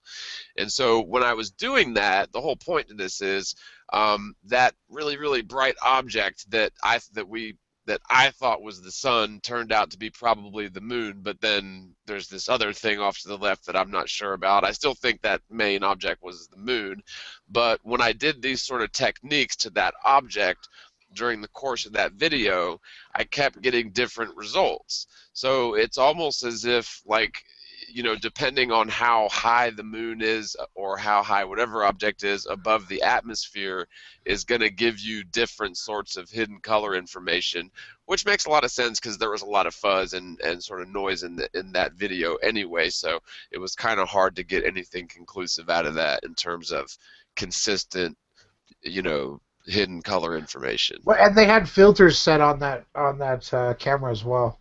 Right. So one of the things I did was boost down the yellow, and when I did that, I actually did notice a slight blue haze way off in the distance underneath where the sun was, and I'm not sure if that's because I backed off the yellow or maybe there was actually some blueness way back there. I don't know. Yeah, well, when I've been photographing the moon, there definitely seems to be a yellowish hue to it. I mean, it's definitely not black and white, and there seems to be this sort of bluish edge to the moon. You know, on various different photographs, different quality cameras. So I think this, whether it's a function of light and how we're seeing like the essence of the rainbow coming through or not, I'm not sure. Yeah, it kind of reminds me of how we see these P900 zoom videos of the stars, and they seem to change color. So Yeah, they really do, and they also seem to like display repeating patterns. And like, of course, you can say, ah, that's just atmospheric distortion, but a lot of times it looks like they're sort of pulsing, you know, with their sort of on their own volition almost. Yeah, definitely. Well, what do you guys think about CD's recent footage of what has been termed the lunar wave? Have you seen that? Yes, I have. And I just saw his video from last night as well. I was just watching it last. I couldn't take my eyes off of it. We can pull it up if you guys want. Since you're Yeah. presenting, Fran, you can either pull it up I'll, or I can pull it up. I'll just stop sharing and you can pull it up. Okay, you said it's on what's the name of his channel? CDCEEDEE. Yeah, he's been on the Globebusters before. And what's the name of the video? Lunar wave. It's the one about the wave. I don't. Lunar. Sorry. Lunar wave. What are you seeing, Matrix? Is an interesting question posed back to you. Well, I mean, it's fascinating. I mean, having seen Crow 777's footage, I was a bit like not unsure about it all. But then, CD seems to have confirmed the phenomenon. Our understanding of it, a lot of people say it's a refresh rate or something like that. But I think that's us thinking in terms of our understanding of, technology. But I mean, it could be some kind of pulse, a wave, a magnetic wave, something like that. Very interesting. Okay, are y'all seeing this? I am. Yeah. Are the people out there in the world seeing this? As soon as it comes up, I'll say. All right. Thanks. I don't have it up anymore. Oh, I think it's loading. Yeah. Yeah, there's a pretty big delay sometimes. Yeah, I'll just wait. And to think the bank card, we got the new chip ones, so it's instantaneous. When you punch in your code and you have to wait for it to verify. And it's funny because I just upgraded to Windows. I had Windows 7 Professional, and I just upgraded to Windows 7 Ultimate just today, and of course now I'm having issues. So. I don't think once again, it looks like it's my face again. Yeah, you Okay. gotta unclick. Well, hold on. Let me play this and then just leave it alone. Oh shit! Let me turn it down. Sorry. Could you hear that? No. Okay. You have to unclick Fran if possible. Okay, so let me go back to here. Whoops. Go back to here. Click me. There. I see it on the Google Hangouts, but when I go to YouTube, I'm not seeing it. And I know there's a delay, but it just seems like it should have been up by now. Alrighty, so let me go back to YouTube. I think we need some Organite or some of your your creations, Fran. I really think those are cool. Okay, you're now showing. Okay, so I'll go to full screen. Yep. Alright, and I've got it muted. Is the audio important or no? No. Okay. Alright, so I am playing. And so we're looking for a lunar wave? Yes. Okay. I wonder if that's good surfing. Oh, I noticed something. It becomes back easier to see when he slows it down. But it's Yeah, like I did notice that sort of distortion wave. It's like two ripples spread out, and then you see like two waves across sort of more the left side. He zooms in, I think. Yeah, it's still a bit hard to see, but you can. It almost shows it as that's hard to say. I was gonna say almost as spherical because of the way that the wave is behaving, but I don't know. Wow. So I'm wondering if that's some sort of like solar wind or electromagnetic wave. There it goes. You can see it there. Yeah, he does zoom. I'm pretty sure he zooms in on it, and he caught another wave. I think it was 3 days later, where he's really zoomed in on the moon, filming it live. I think, and people caught it live, and it's again another evidence. You see like two waves go across. It's quite interesting. You know what it kind of looks like to me though. And I'm just playing devil's advocate, but it almost looks like a redraw issue. Like the focus? Like almost a loss in the anti-aliasing for a second, but then it wouldn't cross the whole thing. Yeah, I mean, what we see is like the two ripples on the outer edge go out, and then we see the two waves come across. I mean, he's got another one on his channel. It's about 3 days later, and it's a zoomed in version, but perhaps easier to see. Not so easy to see on screen share here. It's interesting though that there are a number of there's more than just those two that have caught the wave too. So would it have been the one from 2 days ago or 11 hours ago? No, it might have been like the video. I think it's the you see on your video you got watched Lunar Pulse. It's a Moon TV Live. It's Moon the TV one Live, next to yeah. that, I think. It's the one next to that. It's like a short video clip. It's about 3 minutes long. Oh, this one here, ISS Transit? No. No, you scroll down to the bottom of the window there. Yeah, now left. Oh, this one here. I think so. Can't Okay. read the text, but Yeah, it's I a short can't. video like that. Oh, 228. Yeah, that's probably it.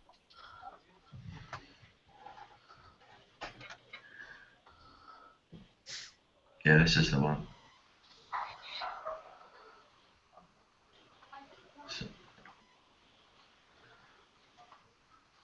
So he's been streaming the Moon Live for a couple of months now, I think, doing like long streams throughout the night, and it's finally caught some waves. And there you go. Yeah, super high quality, well edited video. CD did a really good job, I think, of showing this. Pretty interesting, eh, Matrix? How he caught it all live, and then viewers in the chat watching were the ones that called it out. And Yeah, yeah. talk about teamwork, right? Yeah, definitely. Yeah, for real, it's like 10,000 eyes are better than two. But it's just the only hard thing to get over with it is because we are dealing with digital devices. Yeah, that's what I was talking about in terms of like redraw. Like, I don't know, it's probably not the correct term, but Or almost. autofocus on these expensive cameras. Well, Because I don't understand what you're saying, John. The Well, words are a little. Well, what I'm saying is like if you understand how digital animation works, it's not like old frame by frame used to be. Like, Okay. you know, if you're running a videotape, it's basically projecting through a single frame at a time, Okay. right? Now, when you're dealing with digital animations, it's actually dealing with 3 frames at a time. It's dealing with the frame that you're looking at now, it's dealing with the frame that just went by, and it's dealing with the frame that's about to happen.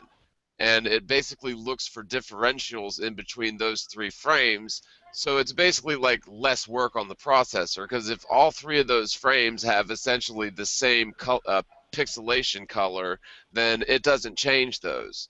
But if there's a bunch of changes, then it's more processing power. And so it's just sort of a way that digital animations are compressed in such a way that essentially the computer is analyzing 3 frames at a time in order to optimize the sort of animation process, if that makes a little bit more sense. And so when I say redraw, it's like, I don't know if you've ever seen the picture of, I guess it's Rihanna or whoever. She like sort of looks her eyes over to the right, and it looks like she's got demon eyes. But it's only because, you know, she's caught in between those frames, and it's almost as if, you know, she's caught in between the frames, if that makes any sense, in between the redraw. Right. Yeah, I think that occurs, but in this case with this lunar wave CD's footage, I don't think that is the case. I think yeah, you know, it looks like waves to me for sure. Yeah, because he's been like filming it for quite a long time and hasn't, you know, come across this phenomenon, but then came across it twice within 3 days, and just the way the waves behave, and you know the pulse at the bottom of the screen, and then the waves go across. It's quite convincing. Well, So now, if there are waves, then that means there must be some sort of a media there, which means perhaps the moon has some sort of atmosphere, or at least water, some sort of electromagnetic field. like an ether type substance, a different density than, let's say, our atmosphere. and then it could be both in and out of that projection with its light, kind of in both. I don't know. Yeah, well, Maybe it's that's what I definitely. see. Yeah, Look I at the mean. color on that moon. Yeah, It's got good there's color. lots of blues, lots of greens, even some reds. You can see reds off to the top left of it, reds off on the right. Yeah, there's lots of different color in it. Yeah.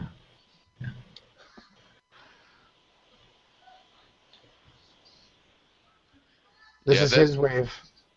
Crow 777s. Yeah, pretty. I think further analysis on the waves could help determine whether it's the moon is spherical or not. Yeah, because the way that if those were waves, the way they were behaving almost did make it. It seemed as if it was going across a spherical environment, didn't it? I'm not sure. I'm not I sure would because say no. I would say no because they do look like Straight. dead straight lines and parallel to each other going off to the edge. Straight. Um, to me, yeah. Hmm. What are we looking at here? Is there a video playing? It's Crow 77s. I don't know who's playing this. Is this Morgile? I don't think so. I've never seen this before. Who's screen sharing? Just hit play. I think this is the Crow's waves. I think maybe it just autoplay. You don't have that clicked off. Oh, But this is interesting. His wave. This was the it is. first. It is playing. He's got filters on his shots as well. I wonder if I should. I wonder if there's like skip to the event. Yeah, because it's just maybe it doesn't do anything. That's just his icon.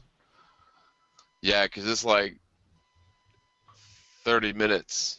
Nope, no wave. But it's very interesting. Does anybody If there know? was Go ahead. sorry, go ahead. Go ahead. Oh, I always notice that there's all those little white spots all over it, and they're always really bright. They're almost like glitter. Yeah. Would anybody have any theories on that? Yeah, I know Bob's wife is a gemologist, I want to say, and Uh-huh. she seems to think that it possesses a lot of properties with some type of quartz, if I'm not mistaken. I'm probably totally butchering that, just paraphrasing, but yeah, it seems to have some qualities of certain types of geodes and quartz or something like that. Yeah, that's what I was thinking. Like when you look at rocks, sometimes there's little pieces in it that sparkle, and that's kind of what it reminds me of. But you know, it, because like if they were just little craters, why are they so reflective? Yeah, that's very true. I suppose there could be, just playing devil's advocate here, I suppose there could be like high density areas of more reflective material overall that are just sort of getting hit by the sun at the right angle to cause that. But of course, that's all bull. But that would sort of be the rational, conventional explanation, I reckon. Don't you love how you can see the stars in the fake pictures? It's amazing. I mean, looking at those craters on the moon, I mean, one thing, was you guys were talking about it being electrical magnetic activity, like lightning bolts or something like that, lightning strikes. I mean, if they were craters created by meteors or something like that, they wouldn't all be circular. There'd be like a path, a line. Drag marks, scars. Yeah, Yeah, the, tread marks, yeah. the different angles that they would come in at. Right. I agree. It's more of an electrical energy thing, I believe. I mean, and we've not seen any of that electrical activity in recent years. So, I mean, this could be something from the creation. Except for, smaller lightning strikes. But Yeah, Well, that is odd. And is that not an image from NASA or is that an actual telescope from the ground? Do you know? But this footage, I mean, it's probably Crow's. If it's on Crow's channel, it's probably his live footage. You know. Okay. Yeah, that's real interesting. Yeah, I don't know about that. That looked like, I don't know. It looks like a CGI. Huh. Yeah, especially because of the stars. That's what I was saying. It looked fake to me just because there were stars.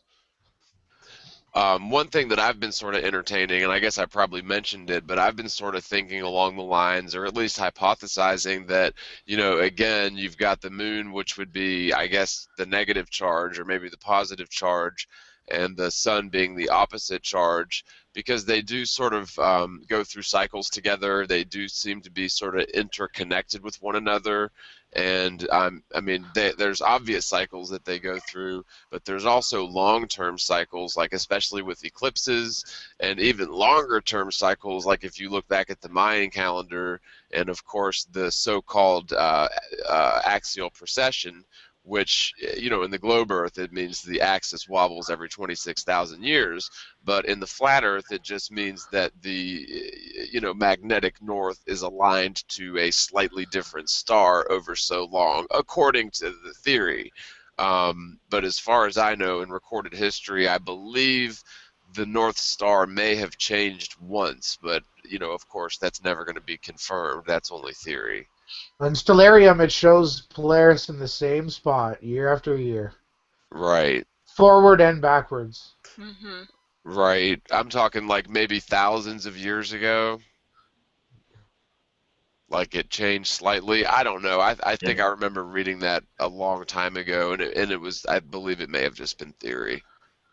Well, Yeah, the it does. Saturnalian people. Sorry, go ahead. Yeah, your Polaris does shift slightly during the course of the year, but resets every year. That's Right. its precession. Yeah, I'm not sure what it's called, but it definitely does shift a little bit over the Because I year. was told you can line your telescope up with it, and you won't have to move it at all year after Well, year. over the So that course over the contradicts. course over the course of an evening you don't, but over the course of a year you make minor adjustments, but it fairly well stays fixed. It does go around every night, and over the course of a year it does sort of regress, but Polaris is more or less always directly above magnetic north. Interesting. And that totally debunks the heliocentric model, by the way, because if you're looking north at, say, dusk, well, you're facing in the total opposite direction up into space than you would be at dawn. You're on opposite sides of the globe looking in opposite directions. So if it actually triangulates on Polaris being very close, even if the Earth was a globe, which is silly. Yeah, and if we were hurtling through space, it would definitely be moved a lot more than it does. But Yeah. I mean, then there's the idea of the moon being transparent at times, you know, and being able to see stars through the dark side of the moon. it could be a Fata Morgana, Uh, but right. maybe. Well, and you could also have something similar to electromagnetic lensing, which would be exactly the same thing as gravitational lensing, only with electromagnetism. I could see that happening. And in fact, you know how Einstein predicted with his theory of relativity how during the eclipse those specific stars would appear, further away from the sun than they normally would? Well, technically they should have appeared closer to the sun, but they just ran with that proof. But, how do we know that was gravity? How do we know that wasn't something else, like, electromagnetism, or maybe something more exotic, like there could be plasma tubes running along the, edges of the sun? I mean, we never know. We don't know what's up there. It's just a light in the sky. Yeah. And in my food, I wanted to pose another question to you guys.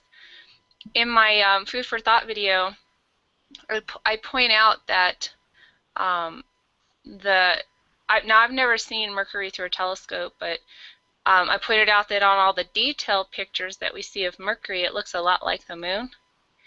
And I thought that that was suspicious because the moon is said to be kind of powdery on the surface and whatnot, and Mercury is supposed to be the second densest, supposedly second densest planet after Earth, and I just found it odd that something so close to the sun that it should have, that it supposedly has all of its, surface wiped clean from the heat, would look so much like the moon, which isn't as close, and the moon is actually in the supposed Goldilocks zone right with us. Did you guys have any thoughts on that? Yeah, you're talking about in terms of the moon and the atmosphere, or did I misunderstand? Well, yeah, the moon is said to not have any atmosphere, or said now the latest thing is that it has a tiny, tiny, tiny bit of atmosphere, that the atmosphere there is so thin that if I sneezed, it would rip through it like a hurricane. Right. But Yeah. but no, I meant more along the lines of its structure, because something that can withstand, on their model, okay, this is all their stupid model, on their model, Mercury is like really close to the sun and is supposed to be really, really, really, really hot, but the moon isn't as close, and they're saying that the moon and Mercury are actually very different, but they look very similar, and I was just wondering what you guys thought about that. Well, it's funny because we were talking about this the other week, and it's something that I just found so hilarious in terms of the Apollo landings. When they take off from Earth, they actually escape in the rocket faster than they do during re-entry, which is kind of odd because they need all these tungsten alloy heat shields in order to do re-entry, yet they have to haul ass faster to get out of the Earth's atmosphere in order to leave. So that's one big, huge conundrum. But besides that, when they land on the moon, they literally are landing on the moon in the vacuum of space. There is no atmosphere. That's their whole claim. And to me, this is extremely suspect because, first of all, like you said, the moon is indeed in the Goldilocks zone, which it has to do with the temperature of the sun, but it also has to do with the mass of the body because that's what dictates its gravity, and that pressure is what dictates boiling points.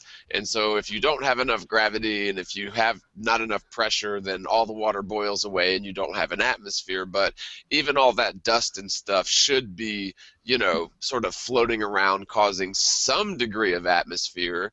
But instead, they land directly on the moon and they're still in the infinite, void of space. So that's really odd to me. Now, in terms of Mercury, I think it's totally ridiculous in the heliocentric model to begin with because it's so close to the sun. They tell us that if you get that close to the sun, you'll be sucked into its gravity. That's how powerful it is. And yet Mercury and comets can go right around the sun and never seem to be, sucked into it. And by the way, during certain times of the year, the sun should be racing towards Mercury, and during other times of the year, the sun should be racing away from Mercury. And at the speed the sun is going, and the fact that Mercury at times is going to be traveling in the opposite direction as the sun, and then looping around the back of it, accelerating faster than the sun, and coming around in front of it, and avoiding being hit by the sun that's traveling like 50 times faster than Mercury, the whole thing doesn't make any sense. And like that's when people ask me about like planets and stuff, I just go off on this tangent because I've gone into pretty deep research just showing that orbital mechanics is physically impossible, and it's only possible theoretically if everything's sort of neat and stationary and doing perfect circles or ellipses.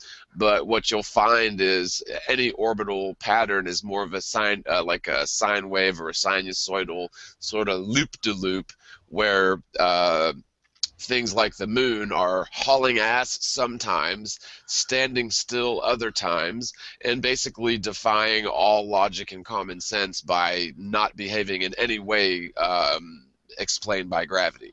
So that's just my 2 cents on Mercury and the whole nine. And if y'all excuse me just 1 second, I got to run to the other room real quick.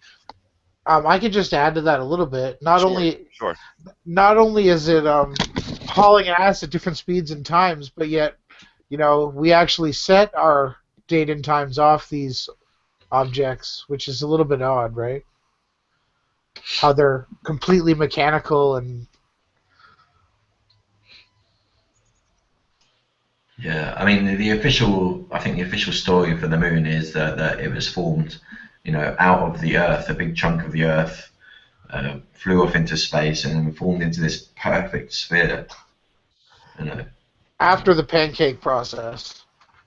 Yeah, yeah, I talk about that in my latest video too, about how the moon can't be an Earth child. But I guess my question, I guess maybe I wasn't clear, is why do you think Mercury is portrayed the way it is as far as looking like the moon? Do you think that is some sort of effort to what is the word? Do you think it's some sort of effort to legitimize the theory somehow, like, oh, there's other places that have tons of craters, or something like that? Yeah, yeah, I think so. It's I mean Venus also has similar textures. I don't know what Mercury looks like. I don't what I'm NASA is saying it I'm looks like. screen. You might. John, is John on? No, he's just. Yeah, so- no, yeah, I'm on. Okay. Would you mind just pausing that one and just putting mine up just for a moment so we can Surely. Hang on one show it real second. quick? And there you go. So this was my slide, and so that's supposed to be a picture of Mercury, and it looks a lot like the moon. And that other one on the left is supposedly the backside of the moon. Now, come on, now Yeah, with Jack. I know how we all feel about that picture. With Jack Parsons' crater and the whole South Park debacle. but that's not really where I was trying to go with it. But I'm just trying to understand how they could sit there and show these pictures of Mercury looking like the moon when they're so different supposedly from each other. And I don't know if these pictures are real. I don't know. Do you guys know of any good amateur photos of Mercury that are reliable? No, but it looks like the version of the moon they didn't use. The mold that they made, and they thought they'd use it as Mercury. Yeah. I have a few. Oh, go ahead. Sorry, Margaret. Well, no, I was just going to say, I remember watching some documentaries that were from back in, I guess, the 60s and the 70s that were very, very convincing shots of, planets and moons from space. And then they'd pan back, and it turns out it was just a little, like, 6x10 little soundstage with, everything's on strings. And, look at Star Wars. I mean, not the Redux version, but the original Star Wars from back in the 60s or whatever had really, really, even to this day, very convincing space scenes. So did 2001: A Space Odyssey, directed by Kubrick. And so, it's not a huge leap to say that a lot of these images of planets like Mercury and Venus, and especially Jupiter, I actually went into detail looking into the Pioneer 10 mission to Jupiter, and yeah, it appears that they're faking all of the planets, and they're making them seem to be, sort of like the moon. And then, of course, you've got your gas giants, which are somehow so massive that the lightest gases known to man cause all this huge gravity, which makes no sense. I thought gravity had to do with mass, and gases don't have much mass. Gravity would cause them to collapse. Does anybody on this panel happen to be familiar with both geology and fluid dynamics by any chance? No. I'm not that strong on fluid dynamics. I'm more on geology. What's your question? Well, and I talked to you about this, Brian, and I guess it was sort of, I don't know, inconclusive. It's just something that sort of bothered me my whole life, and I guess it's a moot point, but as a globe earther, you know, I always, and we're talking about pumping out fossil fuels and fracking out of the ground. If the Earth is a globe with gravity holding it in basically balance, it's under constant dynamic tension, constant pressure, with atmospheric pressure pushing down in upon the world at all angles, and gravity pushing in at all angles as well. Well, if you start pumping gas or oil out of the ground for years and hundreds of years, and pumping natural gas out of the ground for years and hundreds of years, and not only are you pumping that fluid out of the structure, but you're also increasing the barometric pressure by releasing all these gases as fumes in the air. On a globe Earth, wouldn't it eventually at some point just totally collapse in on itself because there was no structure to it, and all of the sort of lifeblood of the structure was exacerbating the situation by becoming barometric pressure and pushing in on the system more that had less structure? Does that make sense at all, or did I lose y'all? I thought you were the, posing the camera. Go ahead, Brad. no, the volume that you're pumping out is so minuscule comparatively to the volume that's underneath. I don't know, I just don't see that being a factor. Just look at the evaporation off of the Great Lakes. You get trillions of tons or gallons, whatever unit you want to play with, of water just through evaporation, and just the evaporation quantities exceed the volume of oil reserves. So you kind of do the Well, comparison see, there. that's on the surface, though. I'm talking about deep No, beneath the ground. That's actually structural. Any liquid that's sort of filling pockets deep beneath the ground is technically structural, especially if the globe, and again, this is all theoretical because we don't live on a globe, well, but water replaces the cavities, so they pump water back into there, or through right? groundwater, just the natural process of, So say, so where gravitate. so where is that coming from? Just from the seas? Eventually, I mean, ultimately. Aquifers? I think it's aquifers he's mentioning. Yeah, it's all in some balance, and all you're doing is taking out a the oil from the cavities, and water replaces it. Well, and the And what they're fact doing, the is, reason, no, go ahead. well, what I was going to say is, from what I gather, the fact is a lot of these oil wells that were thought to have been tapped out 10 or 20 years ago have somehow mysteriously replenished themselves. It filled back up. So, yeah, Right. I guess a bunch of dinosaurs traveled back in time and died for us. uh, Yeah, uh, Well, one thing, I mean, sorry, can I just say something? The moon doesn't have an atmosphere, right? And I wonder why. Did it get sucked off into the vacuum of space? You know, compared to the Earth, you know. I could also add in on this Earth topic. The interesting thing about the core of the so-called globular-shaped ball that I guess, thought we lived on, is the fact that the internal temperature is higher than the Curie point of magnetized metal. So we're actually spinning on a demagnetized cored Earth. So I'd like to know if you guys have any thoughts on that. Yeah, I Yeah. always had a problem with that too. I've always had a problem with it. Long before I suspected Earth was anything else but a ball. I had a problem with the molten center being the magnetic center. Yeah, well, I guess if I could answer Morgile's question to jump back around, that was one of the first things that, before I was a flat earther, I didn't understand the Earth's core. I didn't understand how it was terraforming or how it was just working in a globular shape. And the other thing is, I guess, water. Being someone who works with it a lot, it's interesting how it always finds its level, and there's no demonstration anyone can show me of a, a circular, besides a raindrop, but I'm talking of a massive quantity of water in anything but a level flat shape. What do you think? Yeah. Well, yeah. Oh, okay. Go ahead. I Either. was going to say they used to use that as proof of a globe that the only way to make small shot, which is sort of like pellets for a like bird shot, is to take molten iron or whatever and let it fall freely to the ground, and in its free fall it becomes globular. So therefore, since the Earth is free falling through space, it too must become globular. So that's exactly the illogic that led us to believe we live on That a is globe. complete bogus, Yeah. because the mechanics behind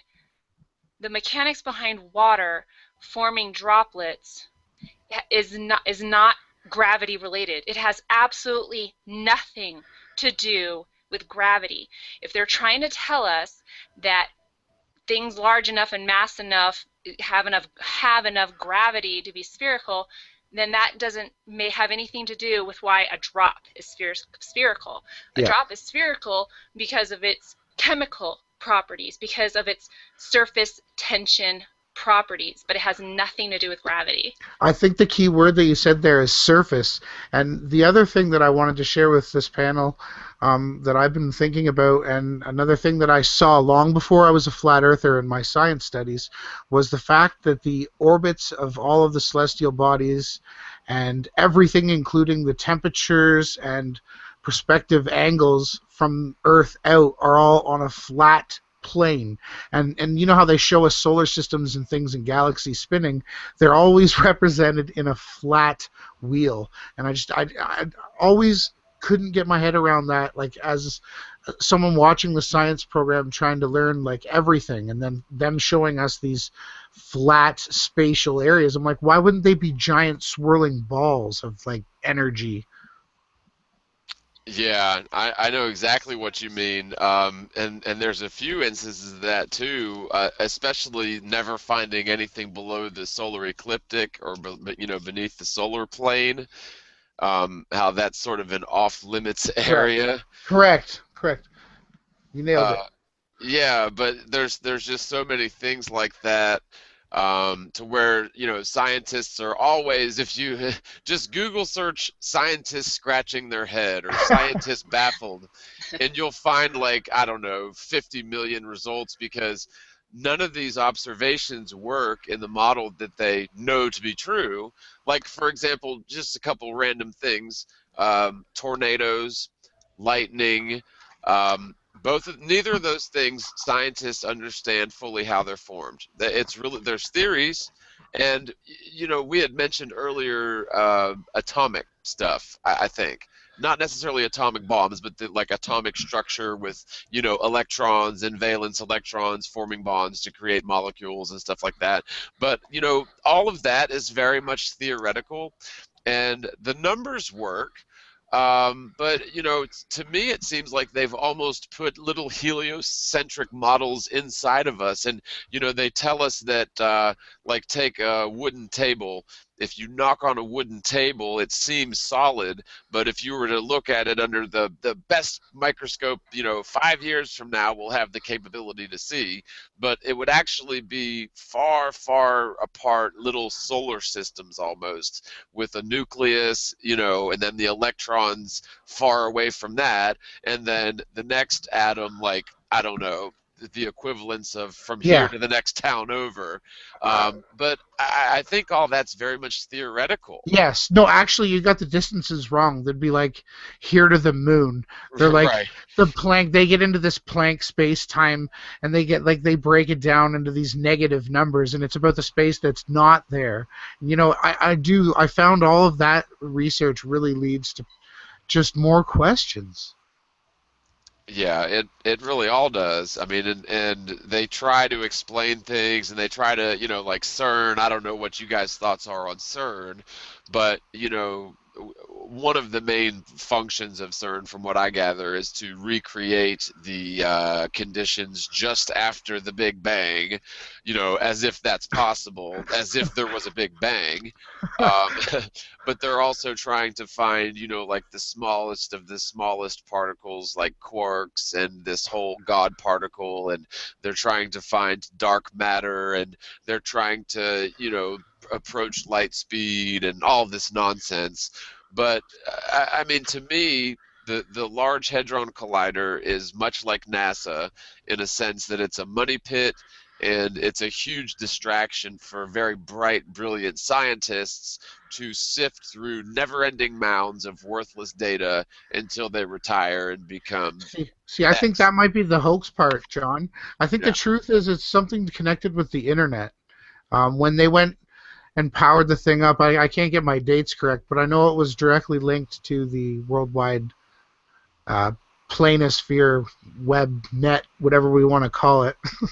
I think it has more to do with electrical properties than it does about smashing atoms together. I think it's more of a magnet. Yeah, I agree with that. I think it's more of a magnet. I don't think they're colliding atoms, particles. You do? You do or don't? Sorry. I don't think so. No. I don't think they're colliding particles. Well, yeah, because when you watch them when they launch it, they just show this gray dot appear, and Physics. it's like, yay! It's like, what? Right. Yeah, the whole particle physics is up for question. It's just a I gray think. dot. Right, because see, here's where I'm coming from on this, because I'm coming from the presupposition that I'd be willing to bet 100% that there is no gravity, and therefore there is no dark matter, and therefore there was no Big Bang. And Right. so all of these claims that CERN, claims to be trying to figure out, um, I believe that most of the scientists there think that's what they're doing.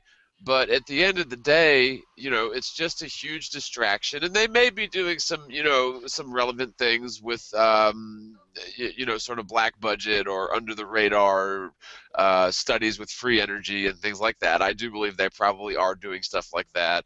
But in terms of finding dark matter and recreating the conditions after the Big Bang, I believe that this is just another one of those situations where they can basically ensure that our brightest, most dedicated scientists are totally looking in the wrong direction, just like with NASA.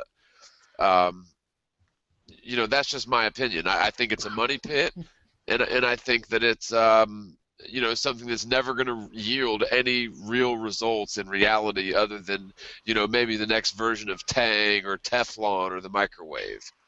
Yeah, it's like this. It's a money pit, definitely. I mean, like this LIGO machine. Was it 1.1 billion? Oh yeah. For how many a decade or something like that? And look at the name. Just why would you name it LIGO? But sorry, lie and then go, or no? I don't. Yeah, just like SpaceX, like SpaceX equals 0. And relativity, that's another fascinating topic as well. It's how could they make up a word that means anything but nothing and everything? Who Yeah, writes that? yeah, relativity explains away everything, and yeah, And Einstein. nothing. Right, Einstein comes up with this idea that space and time are somehow an intermeshed fabric that curve around, non-existing spheres to form gravity. And people just for some reason believed him because he wrote down an equation, E equals mc squared, ultimately, that if you look at the complex math behind that equation, you're never going to prove it, you're never going to falsify it, you're never going to accelerate any amount of matter to the speed of light squared ever. And so it's by definition pseudoscience. You can't demonstrate it and you can't falsify it. So they basically put Einstein on a pedestal and basically put physics back 100 years. Because we've talked about Michelson-Morley, Michelson-Gale, the Aries failure, Sagnac. Yeah, we've talked about all those, and we can get into them more on another episode. But it shows that indeed the Earth is stationary. Indeed, the ether or the starlight is what's moving, and in fact, light in general appears to be slowing down. It's not a constant speed as Einstein said it must be. And even by Einstein's own admissions in letters to, I think it was Michelson, he admitted that basically relativity was essentially a load of crap. He denied it in the end. Yeah. So yeah. So We're a little bit over time, but we did get started late, and I definitely want to give everybody a chance to say anything that's on your mind. I mean, we can go up to another 45 minutes and still it stops recording, so we'll definitely start wrapping it up. Anybody want to start with wrap-ups, farewells, anything you're working on, news, plugs? Crickets? Well, I'll start, and then we'll go round table. I've got a couple videos I'm working on. Brian, you know, I'm still working on the eclipse video. I want to get this thing right. I've also, sort of as a side project that I've been working on for a couple of weeks, shout out to John Cooper.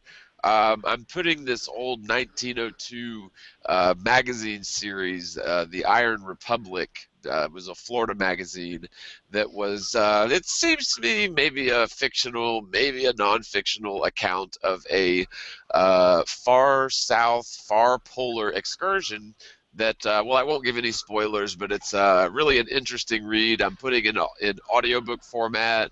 I'll have that up on my channel, on my secondary channel sooner rather than later. So I got a couple of videos coming out. Obviously, we're going to do, well, I'm going to do this show every week. You guys are all welcome every week, and that we'll have other panel members and guests and stuff as well. So we ate it. And other than that, I will catch you guys tomorrow on Glowbusters at 3. And other than that, I'll pass it over to Matrix since I know you sort of got here late. Is there anything that you want to plug or talk about? Anything you're working on you want to get us in touch with? Yeah, Matrix? sorry. There you go. Yeah, my Good. my internet's been dropping out the last couple of minutes, but yeah, I've got some curvature video experiment curvature down at the beach. I've been down at the beach filming across very calm seas, and I've been filming boats that aren't disappearing, and yeah, redoing my curvature experiments under Betica. So we've got those coming out soon. But, Yeah, yeah, you are that's breaking it. up a Thanks for little having bit. me on the show. Yeah, it's awesome to have you, man. Anytime, you're welcome anytime. And you were breaking up a little bit, but it sounds like you're doing some curvature tests. You're doing some boats over the horizon tests. Those are always good. I believe what's his face, Red's Rhetoric is still supposed to eat his socks because he told Jaron a while back that he would eat his socks if he could show him footage of a boat that had gone over the horizon and when zoomed in upon is restored, and when showed several videos, he failed to eat his socks. So, but yeah, those are good. Those are good ones to have out because you know the more the merrier. And one thing a lot of people forget to do is zoom way out and then zoom way in and do it a few times so that you can get the full effect. But I'm sure you know all that. You're a pro, so. Yeah, well, one of the things that I'm doing is I've found during my experiment was that boats that appear to be like floating in the sky. Yeah. You know, you got your horizon line, and then the boats are above the horizon, and they peel up. They're floating. They're actually not floating. They're actually upon the sea. Yep. And I've captured footage and photographed it. So when you darken the image just very slightly, it brings the sea back in. And these boats are like at 7 miles away, maybe further. And the bottoms of the boats aren't missing, and I'm filming it from about 6 inches to a foot above the sea level, and these boats should be well below the horizon. So it's a double whammy. Money. That's awesome because the lower you get the camera, the better, really, because it makes it so much easier for the calculations, and it makes it so much easier to get the effects that you're looking for. But yeah, that's awesome. And yeah, so when the boats appear to be floating over the horizon, that's just refraction. And yeah, I can see how just maybe toning down the gamma a little bit would bring back the water because yeah, it's just the atmosphere sort of reflecting back at you and appearing to be the water behind it. Yeah. Yep. So moving right along, we've got Event Skeptic. Did you already say your piece out, Ronnie? Yeah, man. No, thanks for having me on, and great to see everybody striving for what they're passionate about. So yeah, that's about it. Thanks. All right, Fran Anderson.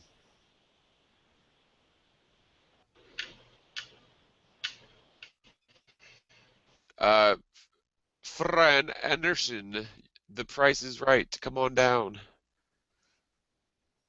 All right, well, I guess we lost Fran. Brian. Oh, I'm sorry. I'm Oh, sorry. I guess I had my mic muted and I didn't remember that I did that. ah, Another Fran. Sorry. you'll get used to it. No, I do the same thing all the time. You're good. Are we screen sharing? I'm looking at the Earth is flat. Don't take my word for it. Yes. So this is a little spoiler. I'm still working on this video, but Mark Sargent always refers to my videos and my work as the reading rainbow of flat Earth. And since I was already working with colors and rainbows and things like that in my next video as clues, I'm using the reading rainbows. Don't take my word for it as kind of my theme for my next video, and I wanted to play this for you guys. But you don't have to take my word for it. That's my theme for the next video. It's gonna That's perfect. Earth is flat, but don't take my word for it. Well, I'm going to have to disagree with Mark on that, and I would say that I sort of thought of your channel as the really cool science teacher that I sort of had a crush on in high school. But did I just say that out loud? No, I'm kidding.